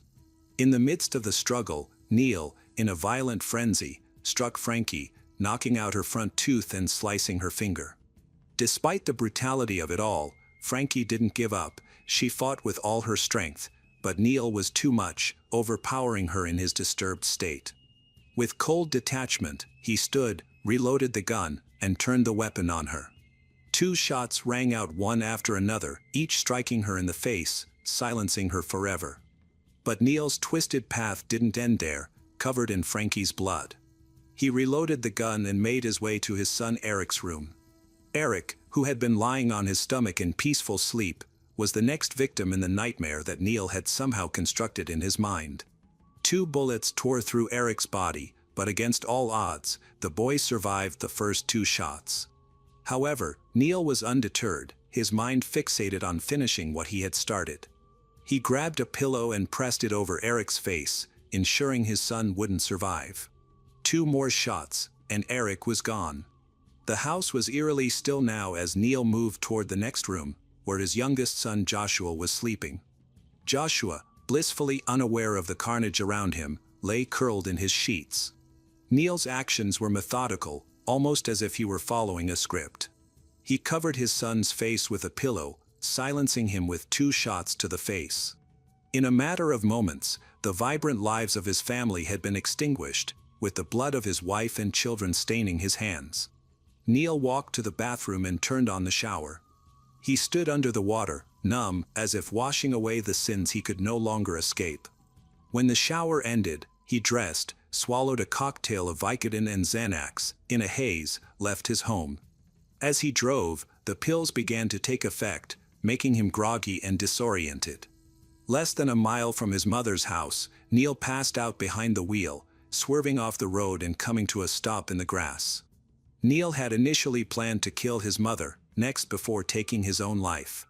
But in his twisted state, something inside him held him back. He later told the police that when he was at home, standing in a living room, he thought about going to heaven to be with his father, but he couldn't leave his mother alone, so he planned to take her with him. Thankfully, he never made it to her house. When the police found him, Neil was disoriented, barely conscious, and gripping the gun beside him. As they approached, he muttered, "I killed my family," in a dazed and broken voice. The investigation raised many questions. Was Neil a victim of the side effects of his medications, or had he planned this horrific act all along? A suicide note found later suggested that Neil may have been preparing for this moment, leaving many to wonder whether he was driven by his medications or if he had, at some point, simply snapped. His attorney's defense centered around his mental state.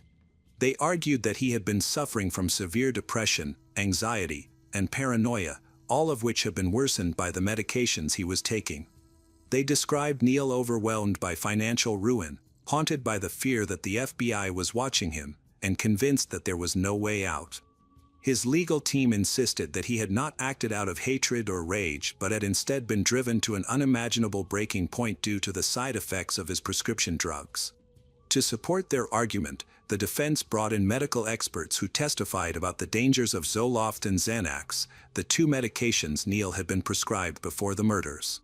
These drugs, they explained, could cause extreme mood swings, hallucinations, and suicidal tendencies, especially when taken together in high doses. Neil's behavior before the killings, his paranoia, delusions, and refusal to leave the house, was presented as clear evidence that he had lost his grip on reality.